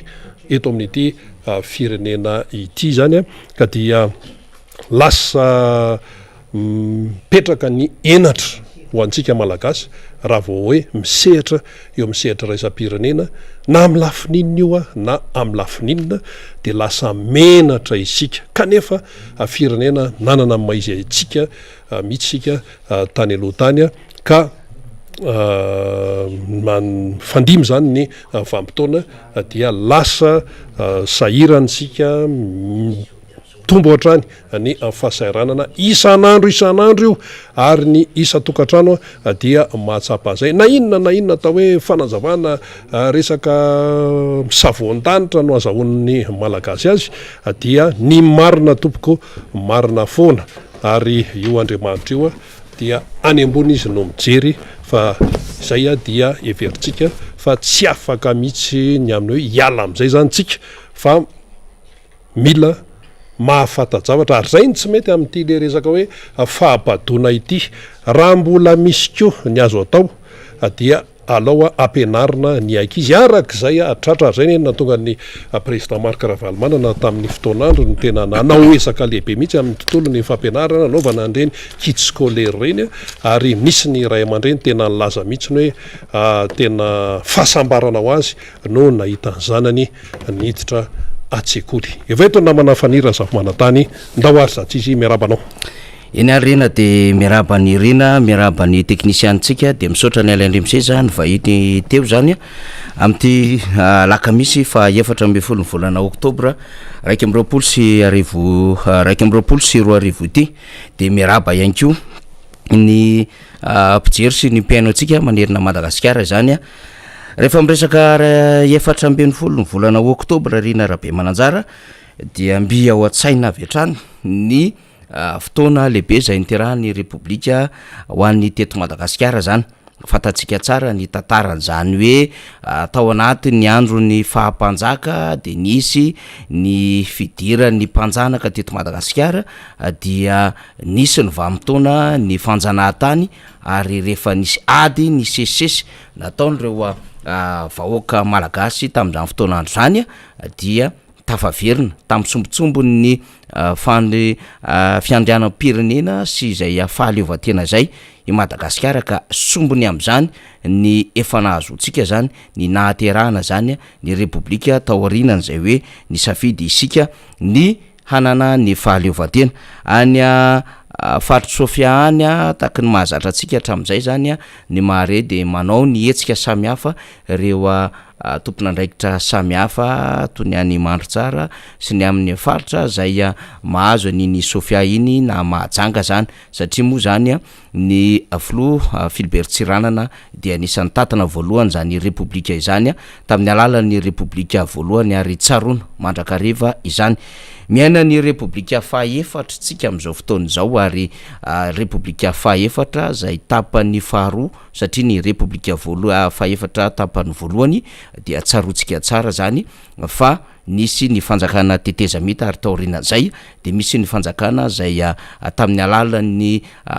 fifidianana dia antarehan'ny filoha Rajaonarimampianina ary izao zany dia ny filoha Rajoelina ao anatin'izay hoe tapany faharoa izay inona no lesona azytsika tsoahana ao anatin'izany repoblika izany dia anjarany rehetra ny mandinika ny amin'ny hoe mety ve sa tsy mety a Madagasikara zany fitantanana amin'ny fomba repoblikanina izany ny repoblikanina na ny firenena mandala ny maharepoblika de mampiatra ny demokrasia amin'ny alalan'ny fahefam-bahoaka makany ny vahoaka ary hoan'ny vahoaka zay no fomba fanafoezana azy faran'izay aingana ka ny resaka latsabato mpifidianana, ny resaka fanio-kevitra, ny resaka fahalalana, ny resaka fahafahana, ny resaka fitantanana no taratra zany endriky ny fanjakana zay mirafitra amin'ny demokrasia zany. Itsika moa de miezaka mampiatra izany eto anivon'ny MBS ary ny radio mata amin'ny alalan'ny fandarana ataotsika. Mandrakariva dia aterina sy averina trany hoe misehatra nasionaly ity fandarana ataotsika ity satria reo MBS any amin'ny faritra rehetra de mandray azy. Noho izany tsy hiazakazaka andeha hilahatra amina fandarana zay tsy misehatra amina nasionaly akory isika, tsy hiazakazaka hilahatra amina fandarana amin'ny alalan'ny tambajotra sosialy akory isika satria efa manana an'izay mpiaino eo misehatra nasionaly izany ary mandray hizany avokoa ny any am'ireo faritra rehetra satria zay no tombony lehibe ho an'ny MBS dia ny fananany an'ireo station zany zay mifandray amin'ny MBS ary an'ny MBS any amin'ny faritra rehetra any ka mampita ny zavatra ambaratsika eto amin'ity. Isika de mametraka mandrakariva fa information, fizaram-baovao, fahafantarana vaovao, éducation, fitazaina, fahampahafantarana, fizarana fahalalana ary analyse na situation na fanadiadiana an'ireo trangam-baovao sy ny zava-misy eto amin'ny firenena no ataotsika atao anatin'ity fandarana ity. Tsy fandarana tatasika zany ny fandarantsika, tsy fandarana zany hanenjehan'andrakota na hanenjehan'andrabe manokana amina endrika fahakalana na iza satria tsika mieritreritra fa an'ny antokotiko Madagasikara fananana ngezabe ary fitaovana ngezabe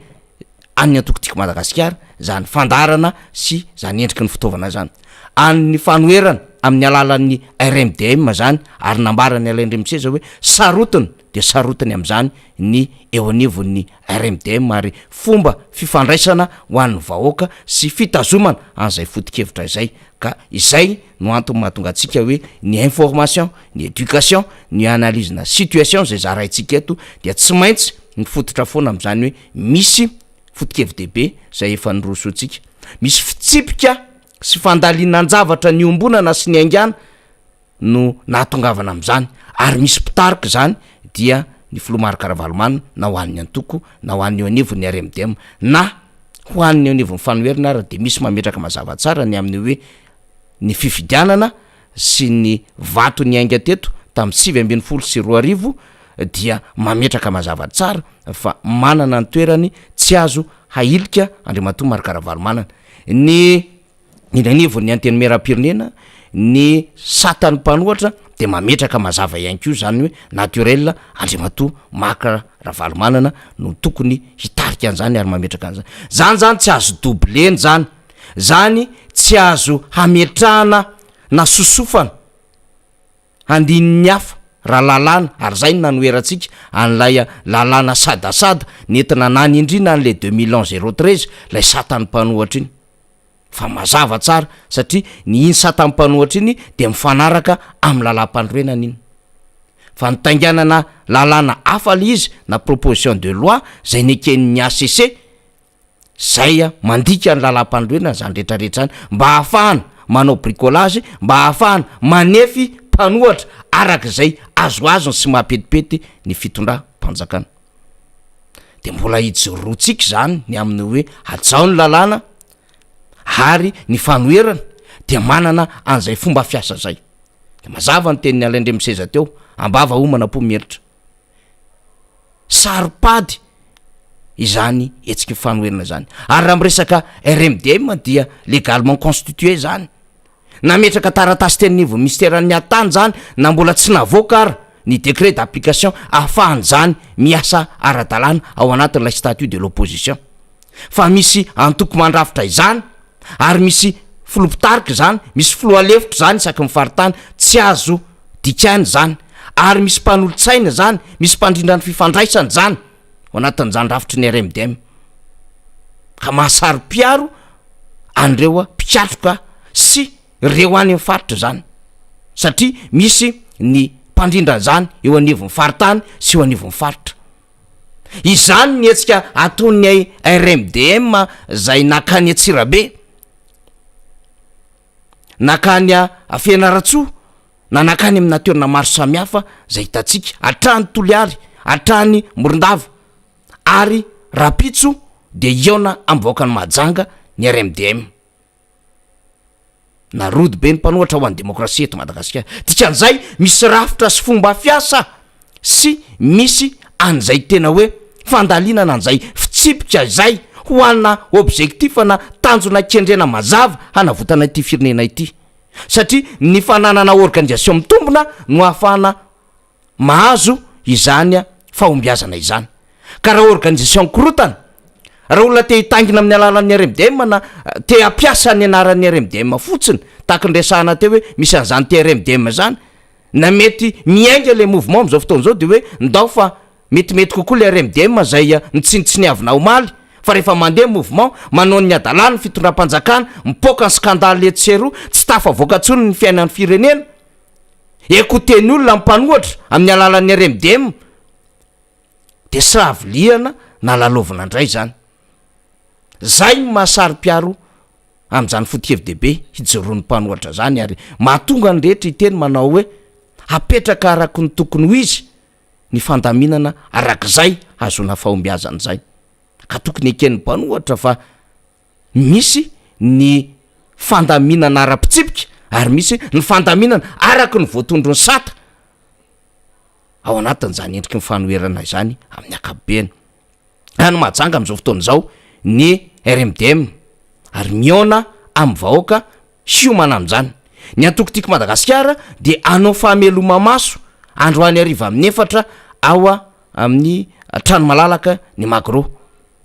Dikan'izany miaina na le antokotiako Madagasikara, miaina na le RMDM ary vitany amin'ny majanga efa miomana ny faritany hafa. Zay ny directive officielle ao anatin'izany raha zany.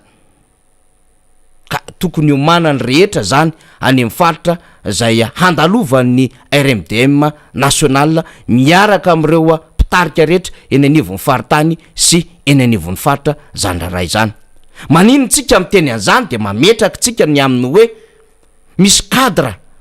mazava hitondrana amin'ny fanoherana, ary matoa miteny ny mpanohatra hoe zao tsy mety ataon'ny fanjakana de mila mandray lesona ihany koa mpanohatra mba tsy ho iainga avy any aminy zay mety fomba tsy mety ataon'ny fitondram-panjakana izany, satria mieritreritra isika fa hitondra firenena rapitso rafakapitso ary anarina anjo zavatra tsy mety ataon'ny fitondram-panjakana izao. Zay raha ohatra ka ho lalovantsika zany adevitra zany. Fa rehefa miresaka tiako Madagasikara isika dia ambaratsika zany fa tsy ny eto Madagasikara ihany fa ny any ivelany ihany koa dia anomana redynamisation ny team any frantsany amin'ny 27 ny volana Oktobra, ary hanomana fionana lehibe ihany koa zay mety ho atao any Toulouse ny RMDM diaspora amin'ny 27 ny volana Oktobra. Dikan'izay dia ao anatin'ny fandaminana sy fanatsarana ny fiainan'ny antoko sy ny fomba fanoherana na ny eto na ny any velany. Ary zay le tenenina hoe misy rafitra mazava hiasana fa tsy rafitra mitaingitaingina ny an'ny mpanohatra am'izao anatiny adevitra izao. De zay no anararotako zany ny amin'ny fionana ihany koa ho ataon'ny fokotima amina fokotany zany eto Pangabe anjanaky ny folo sy Anosipatrana amin'ny sabotsy fa 9 volana Oktobra ho avy izao am'roa ao amin'ny tranon'ny association Tamia Ilany Vato Apasika iatsona ho an'ireo mpiatroka tima zany amin'ny fokotima ao anatin'izany. Tahakan'izay ihany koa ny tima atao anatin'ny commune Apitatafika zay hanatanteraka ny fionan'izy ireo eny amin'ny Live Hotel Atsimboatra amin'ny lahady zay fionan'izay am'roa raha ny fampitambavao zay voaraitsika. Ny amin'ny heriny zay mo ny sabotsy fa 30 volana Oktobra dia hanao fionan-dehibe ny tanora tiako Madagasikara ao amin'ny place de l'amitié any Amboanjo be no anatanterahana zany. Ka misy mpanakano taky ny Black, taky ny Alson, taky ny Ariane hiaraka ao anatin'izany, ary ny fatoerana araka ny nambaran'ny député Alain Ratsimazafy dia 2,000 ariary. Any Mahajanga, any Tomasina, any Fianaratsoa miezaka ny mpitarika an'zany atokotiako Madagasikara zany pitariko ia manao ny endrika fameloma maso miaraka am'ireo tanora sy ny vehivavy ary miezaka mijery an'ireo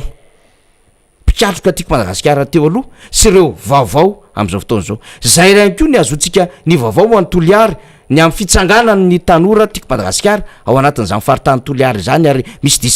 distrika vitsivitsy efa nametrahana izany ny any Ambatondrazaka ny any Antsiranana ary ny any faritry Sava efa nazonakony fa efa miomana an'izany rehetra ary efa mametraka an'ireo calendrier amin'ny hanaovana izany redynamisation zany misy rafitra zany ary misy fandrindrany zany fa tsy mandendeha araka ny tokony izy ary zay le manahirana ny sasany zay le manahirana ny fanjakana ihany koa amin'ny akabeany rehefa mahita ny zava-misy de hoe mandeha be zany fameloma masony antokotiako Madagasikara zany miainga be zany etsiky ny fanoherany zany ary mety tonga saina ny vahoaka ka manao ny paipaikady samihafa zay hanao zay hitriarina am'zany antokotiako Madagasikara na ny endriny fanoherana zany de mametraka ny endrika samihafa zay paikady na kilalao maloto zay hampidirina ao anatin'ny lalao amin'ny akabeany de sika mahay matotra manoloana zany ny endriky ny fanoherana zay mijoro am'izao fotoana zao ary tsy ho tafajabaka ao anatin'izany tako zany nambarina ilaindry amitsezany amin'ny hoe mody hamoronana fandaharana zay singa kely ny demokrasia ao anatin'lay hainao manjery-panjakana de mieritreritra fa ao no volosana ny mpanohatra ao no alaimbaraka ny mpanohatra de izy no miimpose am'izay olona atsona nefa fatany mazava tsara fa manana fandaminana manana rafitra ny RMDM sy ny fanoherana amin'ny akabeany de ahitsitsika zany fa tsy mandahadevitra ny mpanohatra tsy mandahadevitra ny RMDM fa manana fomba fiasa ka tsy ny mpanasa no miimpose fa mametraka fotsiny izy hoe misy mifandaharana zao ny adevitra na débat contradictoire ao anatin'izany tiany amin'ny fanjakana manana solotena ve ny mpanohatra hiatrika an'izay fandaharan'izay de ny mpanohatra no mandinika an'izany ary zay le mahasaro-piaro ny RMDM mandrakariva fa tsy voatonga tsy ho tratra ao anatin'izany fandrika zany mihitsy ny RMDM satria mametraka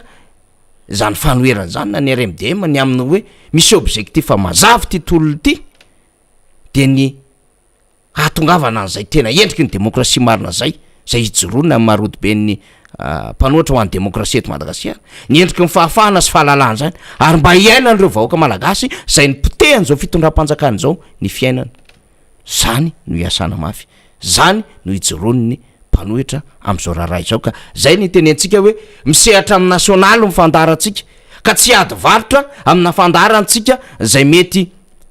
tsy misehatra amin'ny nasionaly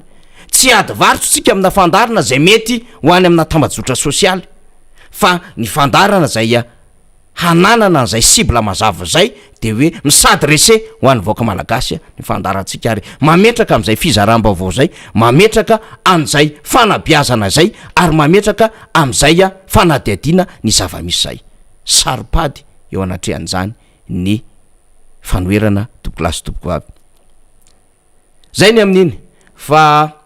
raha iverenantsika Rina Rabe Mananjara ny amin'ny vaovao ny tranga tao anatin'ny 420 ora zany dia tapaka teo anevon'ny filakevitry ministra ny amin'ny hoe hosokafana ny sistany betsaka ny zavatra mandera vao miresaka sistany tsika satria tamin'ny eritaona Rina no naenotsika an'izay resaka sistany zay na oraka de inona moa izy de amin'ny hoe hidio ny sistany satria natanjaka lay fiditry ny coronavirus na ny covid-19 na SARS-CoV-2 nanerana izao tontolo zao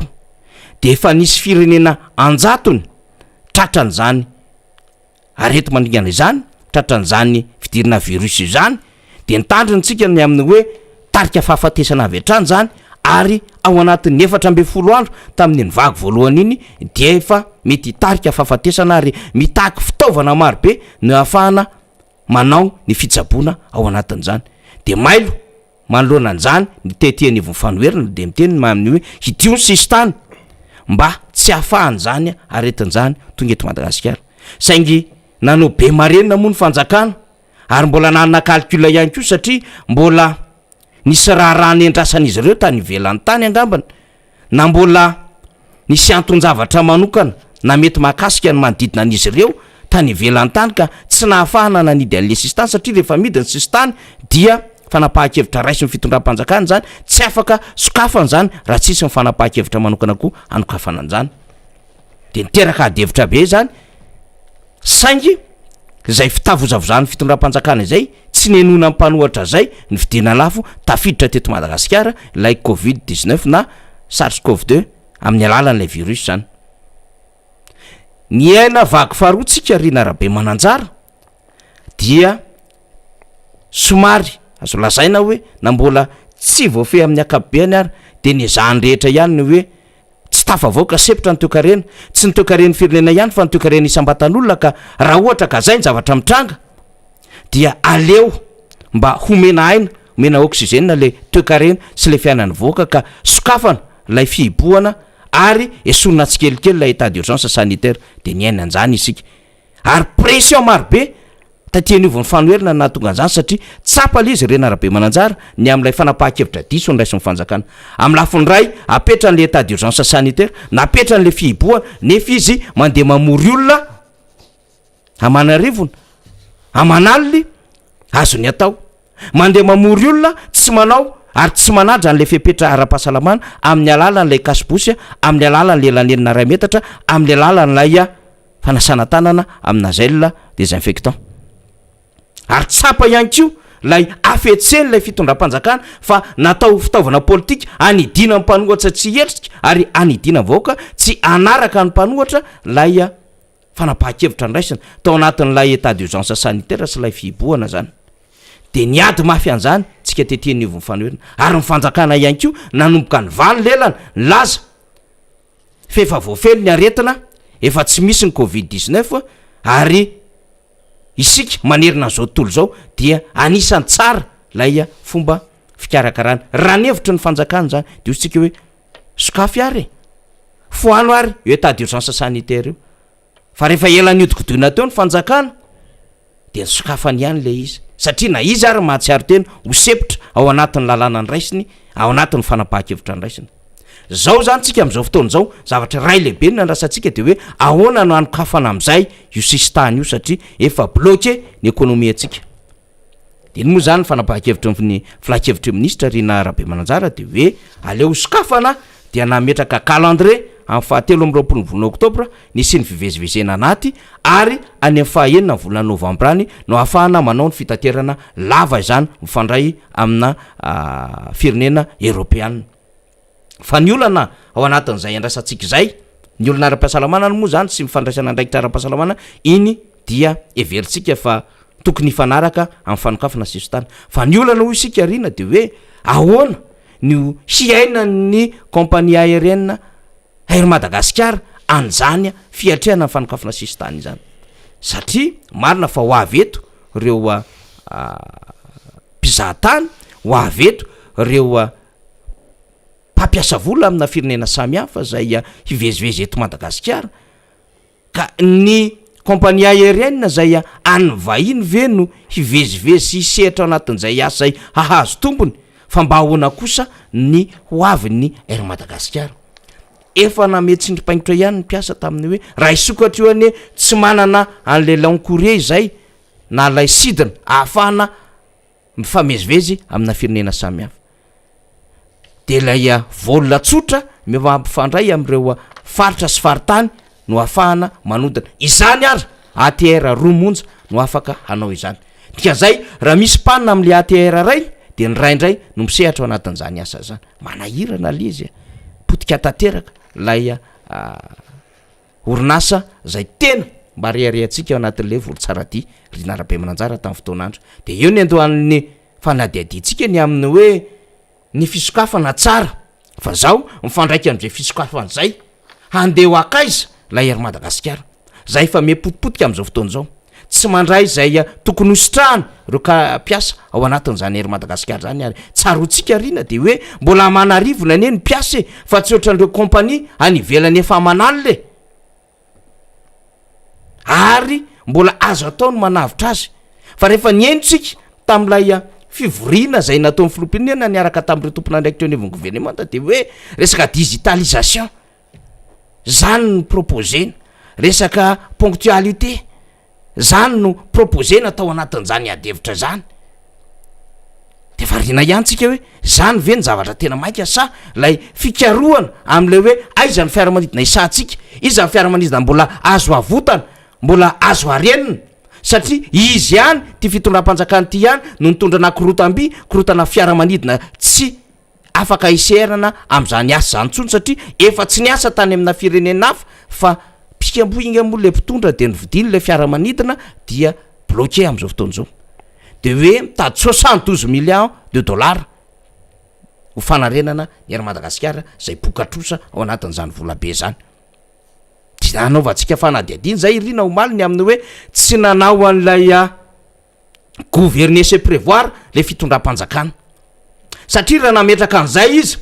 de tsy nametraka ho zava-dehibe an'le kianja zay nafinaritra amin'ny maso fotsiny fa tsy mitondra vokatsoa ho ana olona marobe sy ho ana fampiasana isan'andro zay eo an'ny filan'ny firenena satria tsy miteraka ekonomia amina vola miditra isan'andro zany kiandro zany zay nandalim-bola 77 millions de dollars nefa ato ny Hermady bokatrosa 72 millions de dollars teny an'izany tsika raha nisy ihany la lela vola raha nahitana ihany satria mifanjakana mieritreritra hoe izy ny nanao azy na ninona tsy ny affectena tany amina zavatra lara-pahamena ilaina ary zavatra tokony hitondra fahombiazana ho an'ny firenena de raisitsika zany ozytsika hoe mbola tsy mieritreritra le fitondrana fa tena hanavitra am'le Hermady fa sarinady fotsiny io ataony io, sarisarinady hevitra fotsiny io ataony io ary naseho hoe masony be sy maro fotsiny ny aminy hoe efa mba mandray andraikitra anie le fitondram-panjakany lozika izy raha mandray andraikitra satria izy ny namotika de izy ny tokony anarina lozika zany fa ny everitsika ao anatin'izany tsy mahalozika azy de hoy tsika hoe ny vahaolana tsy ho vahaolana petatoko ka raha ohatra ka efa misy fery efa mamoronana efa misy zavatra manimba any anatiny any mandoka any nefa ny vahaolona entinao de ahosorana pomady fotsiny de hoy tsika hoe mba tsarariny eky zany de etso zany tsika rina rabe mananjara te mba ahita mihitsy hoe inona moa zany le fahaizany le fitondram-panjakana le milaza azy ho cerveau le milaza azy hoe itsika rehefa miteny de manatanteraka rehefa milaza azy le mahazatra ny aminy hoe isika dia tarafiny zao tontolo zao ary tsika mahay an'le négociation de andrasatsika mihitsy rina ny mesure mifanaraka am'ty fanokafana sisy tany ity ho amin'ny fanavotana na ny fanarenana ny ary Madagasikara fa mba tsy ho sarisarin-dresaka fotsiny mba tsy ho sarisarinady fotsiny mba tsy fampisehony aty velany hoe efa mandray andraikitra zay fa lizy koa manko matetika de zao le fandraisana andraikitra de zao aloha mahazatra an'le fitondram-panjakana rina ny aminy hoe fa ny teo aloha ny namotika ny fitondrana ny fandimbo ny nanao an'izao fa tsy mety iaiky mihitsy le fitondrana hoe nataonay tompoko na tonga an'izao fahampitehan'izao tsy mbola tafavoaka tamin'ny vava ny fitondram-panjakana sy ny filopireneny zany hoe ny zavatra nataonay nanomboka 7 no nitarika fahampitena teto Madagasikara ary zany de tonga tany amin'ny Hermady, tonga tany amin'ny Jirama, tonga tany amin'ny Sekrena, tonga tany amin'ny Kroma sy ny sisa fa raha miteny an'izany izy de tena fibaboana lehibe azy zany fa ny zavatra ataony de zao ny fitondrana amin'ny fandimby fa taiza ny fahampiten'ny Hermady melohan'ny 7 tomba afaka nena ihany ny piasa tomba afaka ny zohira ihany ny fahafahana miveveziny makany ivelany nanana droit sy ny sisa tomba afaka nametraka tsara amina hoe ity natao hoe haute saison ity natao hoe basse saison mba afaka nametraka tsara ny Hermady ny amina soa na linina zay ahafahany mivezivezy manerina izao tontolo zao ary sarotiny tamin'ireo compagnie zay niditra teto Madagasikara mba tsy hahapotika izany orinasa zany fa vao tonga ny 2009 vaky balina bois de rose vaky balina volamena vaky balina ny rehetrarehetra vaky balina ny permitari amina resaka rano sy sisa de hatramin'ilay Hermady hatramin'le Jirama de apotika tanteraka tao anatin'izany raha izany de iza no menao tsiny ny teo aloha ve zay niezaka nanarina mipiasa zay niaro an'ilay orinasa ve sa ianao nitondra fanonganam-panjakana sy nitondra tsy fahombiazana tamin'ny fitantanana rehetra tamin'ny olona zay napetraka ao tao sy tamin'ny fanapaha-kevitra ny raisinao hividy an'ilay Airbus 340 ka io zany de zao tsatokazo mipetraka atsapanan-dalana io tsy misakana anao tsy androso fa mitaky anao andinika ny amin'ny hoe aizany tokony ale ahoana ny atao mety ve sa tsy mety zao raharaha zao Rina Arabe Mananjara. Iaka zay indrindra namana faniry resaka hoe fanokafana ny sistany a dia zay zany zao no tena fanontaniana mipetraka hoe inona ny fepetra miaraka amin'io fa tsy hoe sokafana dia izay eo ny fepetra ara-pahasalamana tsy maintsy mipetraka mazava tsara iny eo a ny resaka fepetra isan-karazany momba ny resaka sidina amin'ny alalan'ny fiaramanidina ny teneninao teo hoe misy atao hoe fanomezantsiny atao ny miantefa any amin'ny mpitantana teo aloha teto amin'ny firenena ilay atao hoe fahavoazan'ny Air Madagasikara. Ny mpitondra teo aloha nanao an'izao sinsisa raha somary verenana kely aloha dia efa nisy fanazavana nataon'ireo mpiasan'ny Air Madagasikara ary tamin'izany no nitondran'izy ireo fitenenana ny amin'ny hoe reto no tena nahatonga ny olana tao amin'ity orinasa ity. Anisan'izany ohatra ny amin'ny hoe fanapahan-kevitra saripady io le tsona hoe décision stratégique. Io zany rehefa tsy mipetraka araka ny tokony izy ny fanapahan-kevitra amin'izay le hoe décision stratégique izay dia misy fiatraikany ao anatin'ilay kompania Air Madagasikara zany ny resaka mamerina fotsiny eto fa tsy mamorona satria ireo mpiasa ny Air Madagasikara eo no nyteny izany zay efa mpiasa fa nandritra ny fotoana maro tao. Eo ihany koa ny amin'ny hoe anisan'ny nahatonga ny olana koa ny eto amin'ny Air Madagasikara dia ny safidy momba ny avion na ny fiaramanidina izay ampiasain'ny Air Madagasikara de miverina foana le resaka A340 A340 ty. Raha toa zany ny fitondram-panjakana amin'izao fotoana zao mametsiny ny mpitondra izay mifandimby teo aloha hoe mahatonga ny fahavoazan'ny Air Madagasikara de mipetraka amin'ny fanontaniana hoe fa nandritra ny fitondrana na hoe nandritra ny régime inona moa no nampidirana ny A340 anankiroa teto amin'ny firenena le resaka Airbus zany no tiana tenenina amin'io satria ireo mpiasan'ny Airman de miteny mihitsy hoe anisan'ny mamotika ny kompania mpitaterana nabakabaka anankiray ny tsy fahaizana misafidy tsara momba ny avion na ny fiaramanidina izay ho ampiasaina. Dia io zany dia anisan'ny tena hoe mitondra any amin'ny fahavoazana mihitsy amin'izao fotoana izao. Tamin'ny teteza mita no nampidirana andreo avion anankiroa reo zany reo Airbus reo nandritra ny fitondrana teteza mita firy taontsika ateoriana taona inontsika zao 2024 mbola misy voka-dratsiny ireo Airbus anankiroa reo no mbola iainana amin'izao fotoana zao ary izy io zany mbola hoe miatra mbola iainan'ny kompania Air Madagasikara. Dia hoy isika hoe raha zany ny zavatra miseho misy resaka politika ve izy misy resaka politika io satria tsotra fotsiny raha tamin'ny Repoblika faharoa zany zao ny fitondrana révolution socialiste notarian'ny président Didier Ratsiraka izy nazava be fa taty amin'ny sovietika ny régime zay noentany fa ilay resaka kompania Air Madagasikara kosa dia atao hoe raha ny resaka fiaramanidina inona no vidina tamin'ny andron'ny Didier Ratsiraka Boeing 747 fa izy manamboatra ny Boeing 747 ny Amerikanina no manamboatra an'izany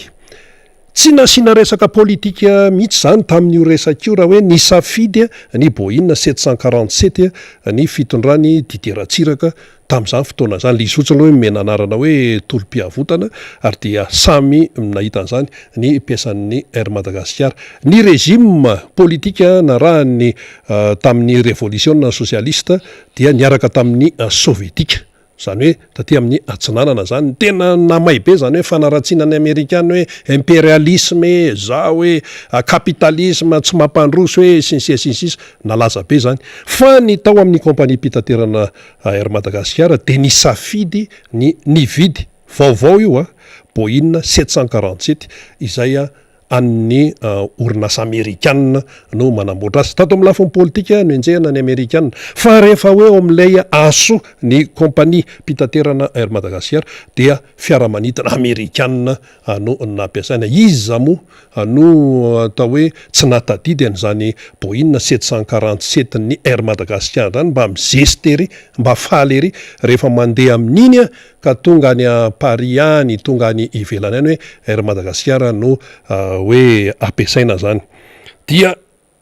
tonga amin'izay ny taty amin'ny tetezamita dia hita hoe aza hoe tsy te hitovy amin'ny fitondrana hafa ve tsy te hitovy amin'ny président Marc Ravalomanana ve satria nisy ny boina 767 anankiroa zany tamin'ny régime président Marc Ravalomanana dia tamin'ny régime président Ratsiraka boina 747 dia tany aloha tany nisy boina 737 tamin'ny andron'ny président Tsiranana dia talohan'izay koa mbola nisy hafa zany hoe le herma zany raha nyresaka fiaramanidina de boina foana nefa nahazatra fa rehefa tonga le tetezamita asa andeha ataontsika ao anaty farangososany hoe tsy te hitovy amin'ny hafa tsy te hitovy amin'ny régime président Ravalomanana tsy te hitovy amin'ny régime président Ratsiraka tsy te hitovy amin'ny président Tsiranana tamin'ny ary miambo may de tonga de nampidirina ilay Airbus A340 izany efa nentina teto amin'ny fanazavana lavabe fa ny tena mpifaninana amin'ny Airbus A340 eny dia ny boina 777 na ny 777 dia teo moa zany nandeha le vazivazy hoe angamba le chiffre 7 mihitsy tsy tenin'ny sasany dia alao makato amin'le Airbus ihany fa ity no tsy fantatsika fanampiny ny orinasa Airbus tompoko amin'izao fotoana izao efa nanajanona aloha ny fanamboarana ny A340 mazava iny fa efa ho ajanony ihany keo ny famokarana ny A380 ilay fiaramanidina goavambe eto ambonin'ny tany dia hijanona ihany keo io a raha ny fanazavan'ny orinasa Airbus zany zay zany nen'ny olona zany hoe ny any poto mihitsy a no mandray a fanapa-kevitra ny tsika aty miseho hoe mahay miseho mametsin ny fitondrana teo aloha omena tsiny ny fitondrana Ravalomanana omena tsiny ny fitondrana Ratsiraka omena tsiny ny fitondrana Hery Rajaonary Mampianina dia asa koa omena tsiny koa ve ny fitondrana tamin'ny repoblika voalohany nefa ny sasany raha mety mbola tsy teraka tamin'izany dia zay le manahirana ny mieritreritra an'izay zavatra zay akoatran'izay ihany koa dia ny hoe anisan'ny olana amin'ny herimady koa dia hoe voalaza eo ihany koa zany dia ny hoe miovaova ny matetika ny olona zay hoe apetraka mitantana zany misy fetraikany zany dia io ihany koa ny hoe mahatonga ny olana ny hoe safidy ny partenaire stratégique na hoe mpiara-mombonantoka stratégique zay ilazantsika azy manana lanjany manokana ihany koa ary misy fiatraikany eo amin'ilay orinasa dia eo moa zany ny crise politique miverimberina anisan'ny etraika tany amin'ny herimady daholo zany teo ihany koa misy apahana andraikitra ihany koa anympiasa satria misy grevy misesisesy dia misy apahana andraikitra ihany koa zany mahatonga an'ilay favoazan'ilay compagnie dia reny zany le karazana olana reny zany tokony jerena tsirairay raha mahaolana ianao fa rehefa maheno n'ilay mpitondra fanjakana amin'izao fotoana zao dia tsy miresaka mihitsy izy ny Airbus A340 ohatra zay olana mihitsy le tamin'le fitonana nataony iny tsy miresaka izy iny le adalana nataony tonga zao fahasimbany fa ailony le mpitondra foana any amin'ny hafa ny tsy fahombiazana zay zany le izy ka eto zany averimberina foana hoe rehefa mitondra ianao rehefa mitondra firenena ny ekipa anankiray satria ekipa ny mitondra firenena dia enao no tompona andraikitra eo enao no mitady ny vahaolana ny fisian'ny olana dia afatarana ny fahaizan'ny mpamahaolana fa ny antipisian'ny mpitondra fanjakana tompoko dia tsy ametsiny foana hoe ny teo aloha fa ny vahaolana avy aminy no tokony avokany faharoa dia ny raha misy ihany koa tsy nety nataony mpitondra anisan'izany ohatra ty resaka airbus A340 ty de mba maneke hoe ireo airbus A340 reo zay mbola andoavam-bola araky ny teneniny ao zay tsy mamorona tsika tsy zay mbola andoavam-bola efa niviravirain'ny olona tamin'ny fitsarana tany a Frantsa de io anisan'ny tena hoe napidikizo an'ilay Air Madagascar aloha tsorinety mihitsy fa raha ohatra hoe Boeing 777 ny teo na anakiroa na hoe andao raha atao hoe kelikely atao hoe Boeing 747 no teo anakiroa dia mety tso zao no zavatra mitranga zao ty airbus ty napidikizo mbola andoavam-bola nefa mbola tsy mandeha ary akoatran'izay ihany koa dia io moa zany hoe amin'ny firy izy teo amin'ny 4 novembre amin'ny 6 novembre no mandeha zany ny vol long courrier izy makany Europe any zany sy makany amina continenta hafa any dia raha ohatra ianao zany compagnie ka manana A340 tsika zany tsy teny fa afaka isidina avereo le atsika reo sa mbola tsy afaka isidina ho hitatsika eo fa rehefa compagnie zany manana A340 araka ny fepetra iraisam-pirenena navoaka ny agence européenne de l'aviation io le antsoina hoe AESA dia tsy maintsy manao révision technique diositsika zany nefa mahazatra fa révision technique tena hoe manokana tena hafa mihitsy zany no tsy maintsy atao ho an'izay rehetra compagnie manana an'ilay A340 izany zay zany no fepetra navoaka ny agence européenne de l'aviation mbola kofontsika ao anatin'izany antsika mbola amboarina fa hoe simba de inony ty fiaramanidina simba lavo ty inony ty fiaramanidina mandany carburant ty inony ty fiaramanidina mbola antoavam-bola isaky mihetsika ty nefa niezaka hoany am'izao fotoana zao de hoe atao zay akely ny vola izay lanina izany ka ny zavatra nampidiriny sasany ihany no mahatonga ny fivoahan'ny vola izany ary de tena manahirana izay resak'izay am'izao fotoana zao am'tianako azy ty resaka hoe Airmad ty namana faniry zao zany zao de hoe misy ny hiditra eto Madagasikara fa tadidio tsara fa efa misy tafiditra ihany teto tamin'ireny le nitenen'ny fitondram-panjakana hoe misy hoe vola spécial le sensis de misy ihany koa ny mandeha mivoaka ihany de misy ny tafiditra fa ny tinambara ao anatin'izay de raha nitenen'ireo olona zany de hoe tena vola be kay no lany rehefa manao an'izay le fandehanana zay petraka daholo ataonao zany ny compte zao rehefa tambatra le izy tena euro maromaro mihitsy no miodikodina ao anatin'izay rehetrarehetra izay ka de tena sepitra ilay malagasy ny mpampianajaraka de ny tonga atao tsaiko de ny mbola tadidiko ny teratany malagasy izay mampianajanaka any ivelany tam'le fidirana teo any skolera vaovao ty ka miantoka ny zanany dia lany tany amin'ny 100 millions de francs zany hoe 20 millions ariary zany mahery zaza anankiray afaka porofony zany antanio zay manana havana any ka miato tena mampianajanaka hitatsika am'izany ilay fahaseranana zaza moa zany mbola coincé any Frantsa any de anararoatra zany ty fisokavany ty sasany efa tokony andeha de tokony ho any ivelany any de anararoatra amin'io fa le fepetra tompoko mba ataova mipetraka araka ny tokony izy fa so de tsy ho zakatsika indraika hoe tonga ny volana janoary ony 2022 tonga ny volana febroary ony de hoe andeha hidina indray asa zay hitranga eto namana faniry zay ny amin'iny tsy maintsy ny resantsika zany ary zay izy zany tena mila petratsika mpanaraka mihitsy am'ty Miara Manonja MBS radio Mada ty fa itsika dia mananatony zavatra ho resahana fandray amina vanim-potoana sy mifandray amina raharam-pirenena zay mahakasika ny vahoaka ihany ko de resantsika zany Air Madagascar zany na ho isan'andro raha ho ataotsika dridrangilo eto rina arabe mananjara satria dia orinasa reharehan'ny malagasy zany ary tsy vitany hoe reharehan'ny malagasy zany rina arabe mananjara fa tena mametraka ny hoe misy herim-pona olona marobe ny asa hamelona zany Airmad zany herim-pony reo filoham-pirenenany fandimby zany herim-pony reo mpiasa tao anatin'izay ny Air Madagascar zany ary herim-pony ny vahoaka ihany ko zany satria reharehan'ilay vahoaka ka raha miresaka an'izany tsika de ametraka mandrakarivotsika ny amin'ny hoe tsy ny olona zay nanapotika indray no milaza azo mesia am'izao fotoana zao ka hitondra vaolana fa rehefa nanapotika ianao de mila miasa saina ianao tsy matory andro manalina rehefa nanapotika ianao de mila tsemboka ianao mikaroka vaolana rehefa nanapotika ianao de mila mampiakatra amboniny zany capacité de négociation zay ireriavanao fa hainao mitety an'izany irak'izao tontolo zao ka tsisy antranao eo hoe de tena miezaka tena mampalahelo fa mitoto tsy mitsy miasa saina aminao eo satria ianao no namotika azy de anjaranao manarina le zavatra mpotehanao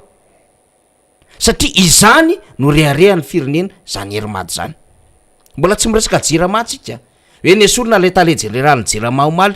fa io moa zany de efa tantara ampiverimberina sy mpitranga foana rina rahabe manjara filme efa nandeha io e filme efa nandeha ngiara-jonary mampiana manko ny enjaina am'le hoe tsisy tsolo ny delestage afaka 3 volana fa retolony reto rehefa ambabo ny fomba hoaka de hoe tena manana vaolana zay mikasika indrindra ty resaka delestage sy mikasika indrindra resaka puissance na herinaratra tonga ny natina tokantrano sy ho vokariny ny fanjakana malagasy makany amin'ny vahoaka ary manana vaolana zay amina resaka énergie renouvelable tena ngeza be ary zany de isandratsitsika ty Afrika Océanie Indienne zay moa no tena mahafatifaty an'ty fitondrany riny izy rehefa miteny de le izy mahay foana am ranomasimbe indiana sy ny afrikana de tonga tam'izao tontolo zao fa tato moa efa nirectifien kely le izy aty am ranomasimbe indiana am'izay no reperany natao fa tsika resy aty am mbola tsy tafavoaka ianao nga manao kanina ny Comore manao resy ny Comore ianao le pingapingany teny amina fandarany apingana ny Comore ny Comore zao na ny économie ny Comore ny fanatanjahanten'ny Comore lasa lavitra ka iverenatsika le adevitra ny amin'ny hoe mbola hoavy ny resantsika amin'ny resaka jirama io satria manakambaratsika amina fitantanana amin'ny akabeany mihitsy sy ny hoe ahoana no avy ny jirama misy tantara zay rina tsarotsika tsara tam mbola fahazazantsika lay boky novokariny Tsileondrika lay gazety boky zany misy sarisary eo anatin'ireny kasiko ny tianao tenena de misy boky nalaza be tam'izay mikoditra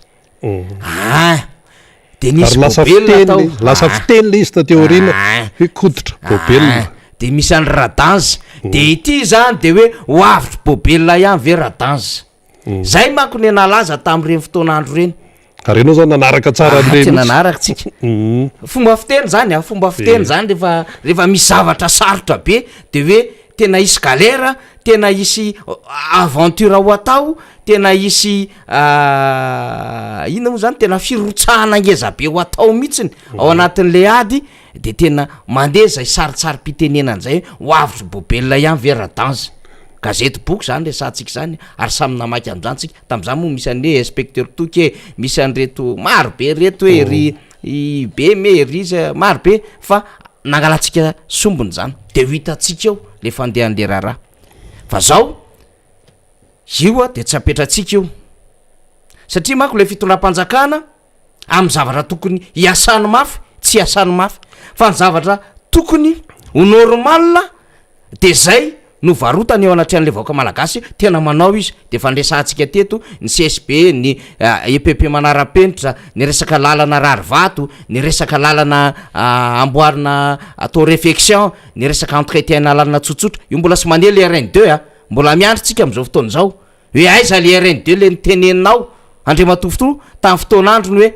amin'ny ana ihany de hoany de fa hanomboka li sinsisy mbola miandro zany tsika am'izao fotoana zao andro mivary ihany io ny orany efo avy manitsaka Oktobra tsika zao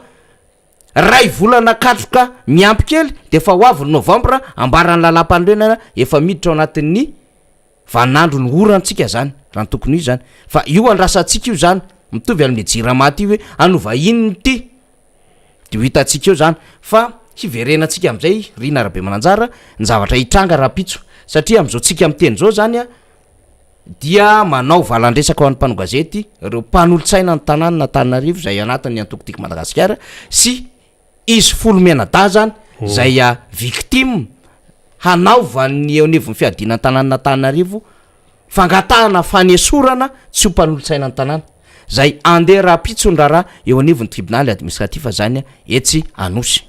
fa réciproque ty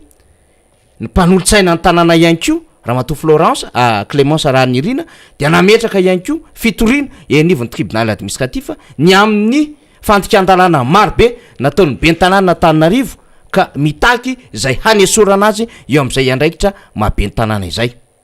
de anisan'ny raharaha ho tsaraina rapito zany zay rinarabe mananjara ny amin'izy folomenada ary ny aminga be ny tanàna zany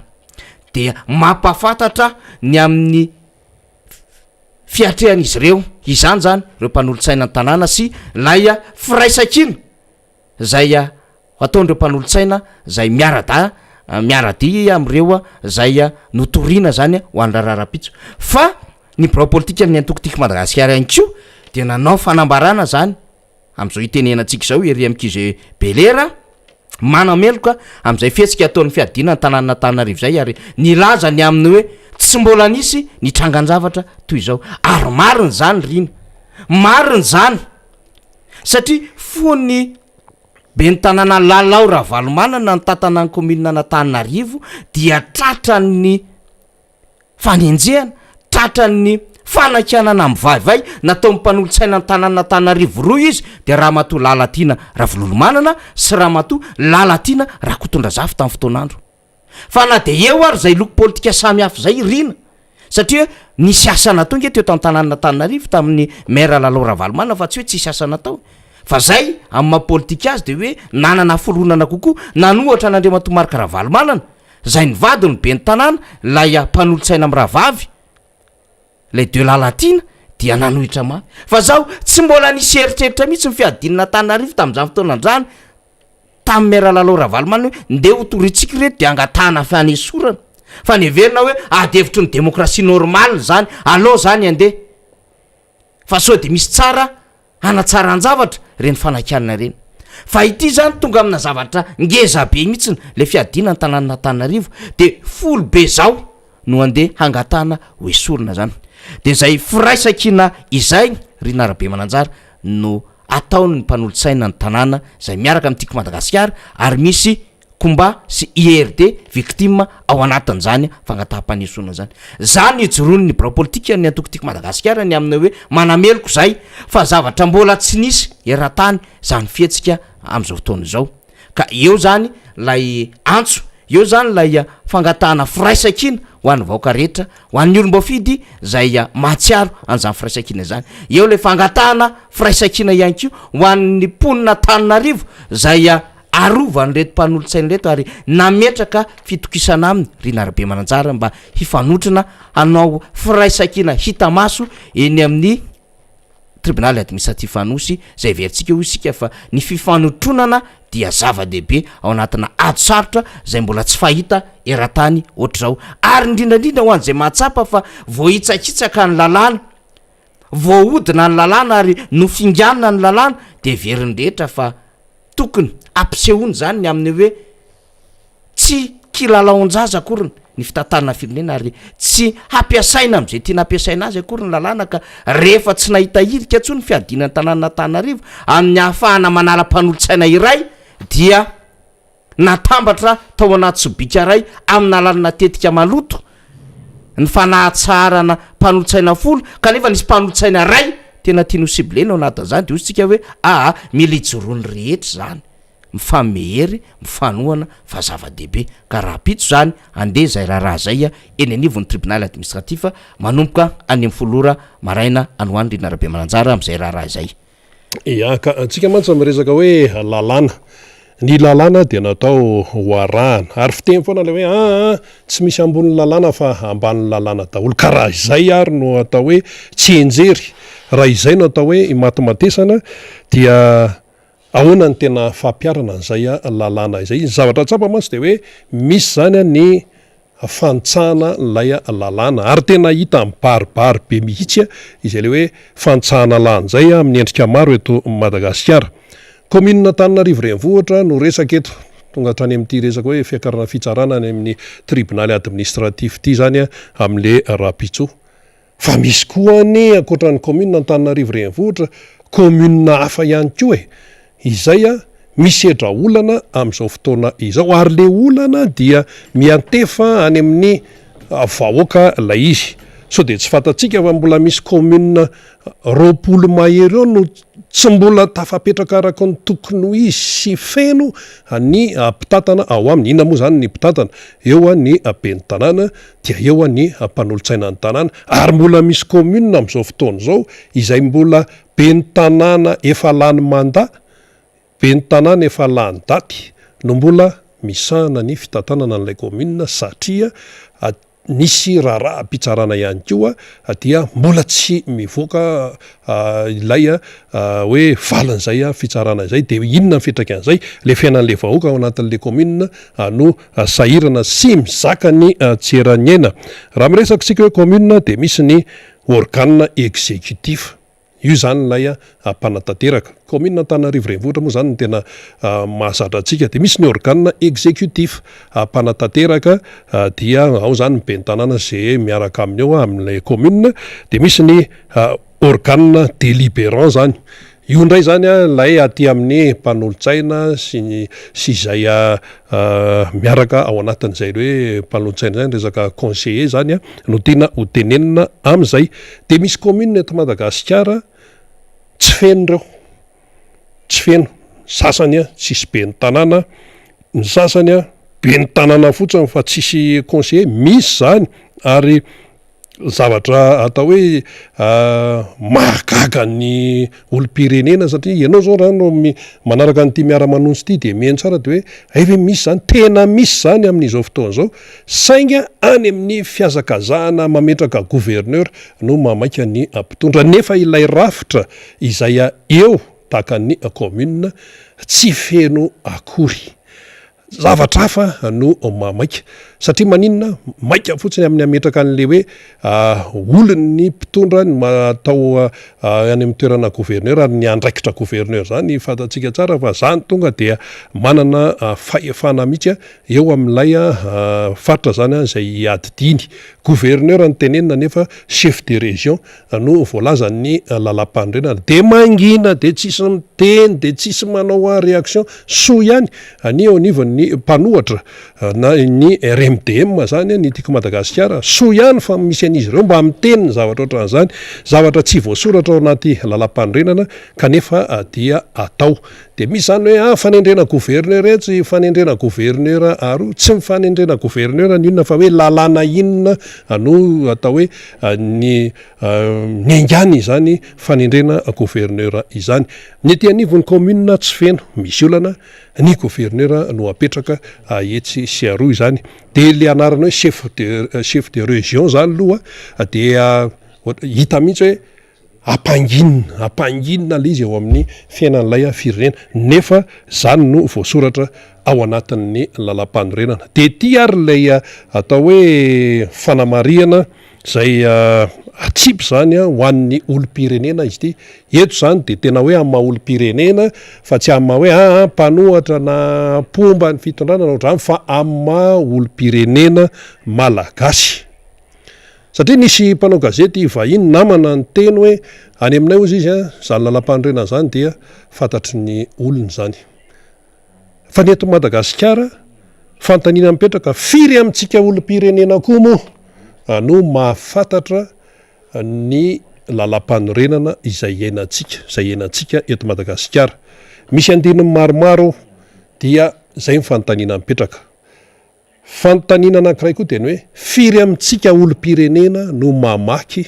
ny lalam-panorenana satria rehefa tsy mamaky an'io lalam-panorenana io tsika de tsy fantatsika izay lazainy ao ka raha misy manao zavatra miala ny lalam-panorenana dia mangingina fotsiny na atao hoe ezahany sasany ho ampangina ko itsika raha tsy malala an'ilay izy inona zany no andraikitsika olom-pirenena satria ny atsika koa eto amin'ny Miara Manonja atao hoe fitaizana ihany koa mila mamaky ny lalam-panorenana isika satria zay raha iteniteny eto hoe chef de région tokony izy fa tsy gouverneur dia mety tsy azo ny akamaroantsika le izy fa inona koa moa zany zay tsy de vaky loha amin'izany loatra fa ny fiainana ary sarotra na afisarotra raha ny fiainana ny lalam-panorenana no mifehan'ny firenena aloha voalohany indrindra raha resaka lalàna akoatrany hoe lalàna iraisam-pirenena moa zany iny moa zavatra hafa mihitsy any ambony be any reny fanarahana iraisam-pirenena lalàna iraisam-pirenena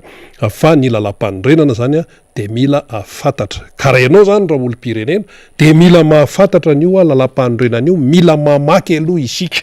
zay zany andraikitsika olo-pirenena ihany ko zay fa rehefa tsy mamakitsika dia tsy fantatsika le izy dia rehefa manao zavatra hafa le ato a de eo tsika mianana vao mikoa hoe fahahoana tokoa zany zay vao nde amerina raha ny tokony ho izy ary hevitra ty a mba hoe sosikevitra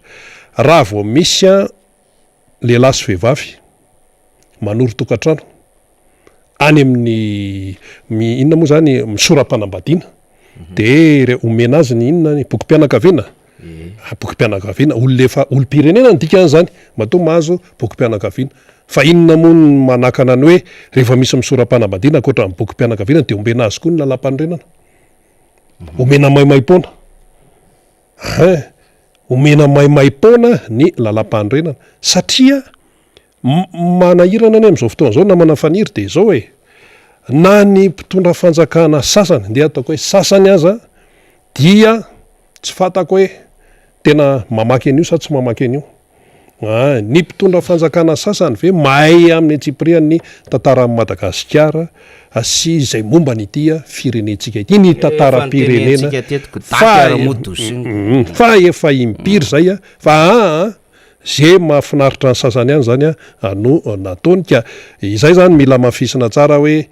iresaka lalam-panorenana mila mahafantatra aloha isika olo-pirenena tsy mahafantatra an'io isika raha tsy mamaky an'io tsy mahafantatra momba ny raha ny amin'ny fivavahana tsy mahafantatra momba ny kristianisma isika tsy mahafantatra momba ny fiainana mandrakizay isika raha tsy mamaky baiboly de tsy mahafantatra ihany ko zany sika ny lalàna ny feantsika raha tsy mamaky lalam-panorenana ary io lalam-panorenana io tokony atao any amin'ny any fampianarana any ampianarana zany nahoana moa ny tamin'ny fotoanandro ny anarana tany ampianarana tsy haiko nareo raha tratran'zany miboky mena zay aloha tratran'zany tamin'ny fotoanandro nampidirina tany ampianarana ny boky mena de tsy maintsy mamaky an'io boky mena io anao tamin'ny andron'ny révolutionna socialiste satria io zany a miditra any amin'ny fandaram-pianarana nampidirina teto zany jotse zany izay nampiasan'ny Korea avaratra nefa ny malagasy manana maizy azy de ny anarana iny zany jotse zany teny iny zany teny koreana sa inona dia ny anarana teto ny anarana amin'ny boky mena ko maninona am'izao fotoana zao no tsy ampahafantarina ny ankizy tsy ampahafantarina ny tanora ny lalam-panorenan'ny republikan'ny Madagasikara rehefa mahafantatra ny olo-pirenena tsirairay de mahafantatra ny tokony ataony izy dia mahafantatra ny hoe lalakombany sy ny marina satria zay le izy misy marina zany ohatra ny takotakoana mahafantatra ny marina lay olo-pirenena malagasy raha toy izy ka mamaky an'lay lalam-panorenana ka raha vao misy zany mipotro tony hoe fanendrena gouverneur tony de ametra-panontaniana am'izay ilay malagasy hoe ahoan'io zay zany tsara mariana ao anatin'izay na manafaniry mba tsy vahoaka entina anjambany fotsiny angenitra karoatsika ao anatin'izay ary zay le ezaka ataontsika riny isan'andranandro zany zao de anisan'ny efa fanabiazana hoentsika zany le anatin'ny éducation zany tsy ho azonao any amina fandarana afo zany sy nyresahan'ny afo zany fa matotsika miresaka an'zany de mandany andro ve nareo sa ahoana de ny vahoaka rehefa sahira na ny vahoaka rehefa tsy mahitany koanina ka ahoana no ndeha amakina ny lalam-paneny de tsika hoe manana fomba foany tsika rehefa tena tiatsika ty Madagasikara ty rehefa tena ny fotsika no mentsika ny ty Madagasikara ty sy ny saitsika ny ampiasaitsika ho an'ty Madagasikara ty de manana foantsika accès ahafahantsika mampiredareda n'le fitiavan-tanindrazana fa rehefa tsy mahafantatra tsika ary eo mahasamy hafa an'le hoe mety ezakoa indraindray ho olo-pirenena fa aza de vahoaka foana ny vahoaka de entina am'izay tiany hitondrana azy anaovana am'izay tiana anaovana azy hanampenana maso am'izay hanampenana maso azy fa rehefa olo-pirenena ianao de ny dikan'izay mahafantatra ny atao hoe lanja ny tanindrazana sy ny mpiray tanindrazana ianao ny olo-pirenena dia tia karokaroka ary mahalala ny zava-misy ao anatin'ny firenena de zay le hoe olo-pirenena tompona andraikitra fa rehefa le vahoaka mankony ianao dia am'izay tiany anaovana azy zay tia ny mpitondra anaovananao zany nanaovananao am'izao fotoana zao akary ny vary de miakatra ahidiny de midina l izy ampidiriny vary avy any ivelany ianao satria ianao tsy omeny fahafahany ianao hividy an'le vary vokatra tsara tare le nahazatra mahavelombelona ny vatana mitazona kibo sy tsinay fa hafara ny vary avy any endry de rehefa vahoaka ianao de manaraka am'izay tiany arahana fotsiny ka izay olom-pireneny zay mahasary-piarantsika rinarabe mananjany de rehefa sary-piaro mahafantatra zavaritsika de tsy omeny olona sosisy feno lamy matsony ao anatiny tsy omeny olona totokena misy vatana brike itsony tsy omeny olona rano misy gotina asidra satria zany rehetrarehetra zany mamono mahafaty zany fa olom-pirenena misoka maso ny tadiavo miara manonja MBS radio mada amitsika olom-pirenena samandray andraikitra ny karoana amitsika ary zany no mahatonga ny RMDM misasatra isan'andro san'andro mahatonga ny président Marc Ravalomanana mametraka hatrany ny aminy hoe zao no hitondrana ny tolona sy heveritsika fa hanavotana ity Madagasikara ty ary io le ambana président Marc Ravalomanana hoe manana paikady de zay paikady zay miainga am'le hoe efa misokatra ny masony vaoaka malagasy ary olom-pirenena izy tompon'andraikitra sy mandray andraikitra mahafantatra ny zava-misy atao anatin'ny firenena fa tsy lay homena sakafo zay misy zavatra ao anatiny dia tsamby izy de rehefa tsamby izy dia mety hitarika faharatrana fahasimbana ary fahafatesany zany tsy zany iritsika anty firenentsika rina ary tsy zany iritsika ho an'ny Madagasikara hoe vereo ampialatanantsika le Madagasikara de lasa ny hafa no izendazendana sy hevinevina am'izany Madagasikara tsika zany tsy zay ny orarentsika fa any malagasy ty ary tena kifotorantsika ary holova omentsika ny taranaka ty de miara mijoro miara mitepo zany isika rehetrarehetra toboko lasy toboko vavy eny ary mamaraparanatsika amin'ity fandarana Miara Manonja MBS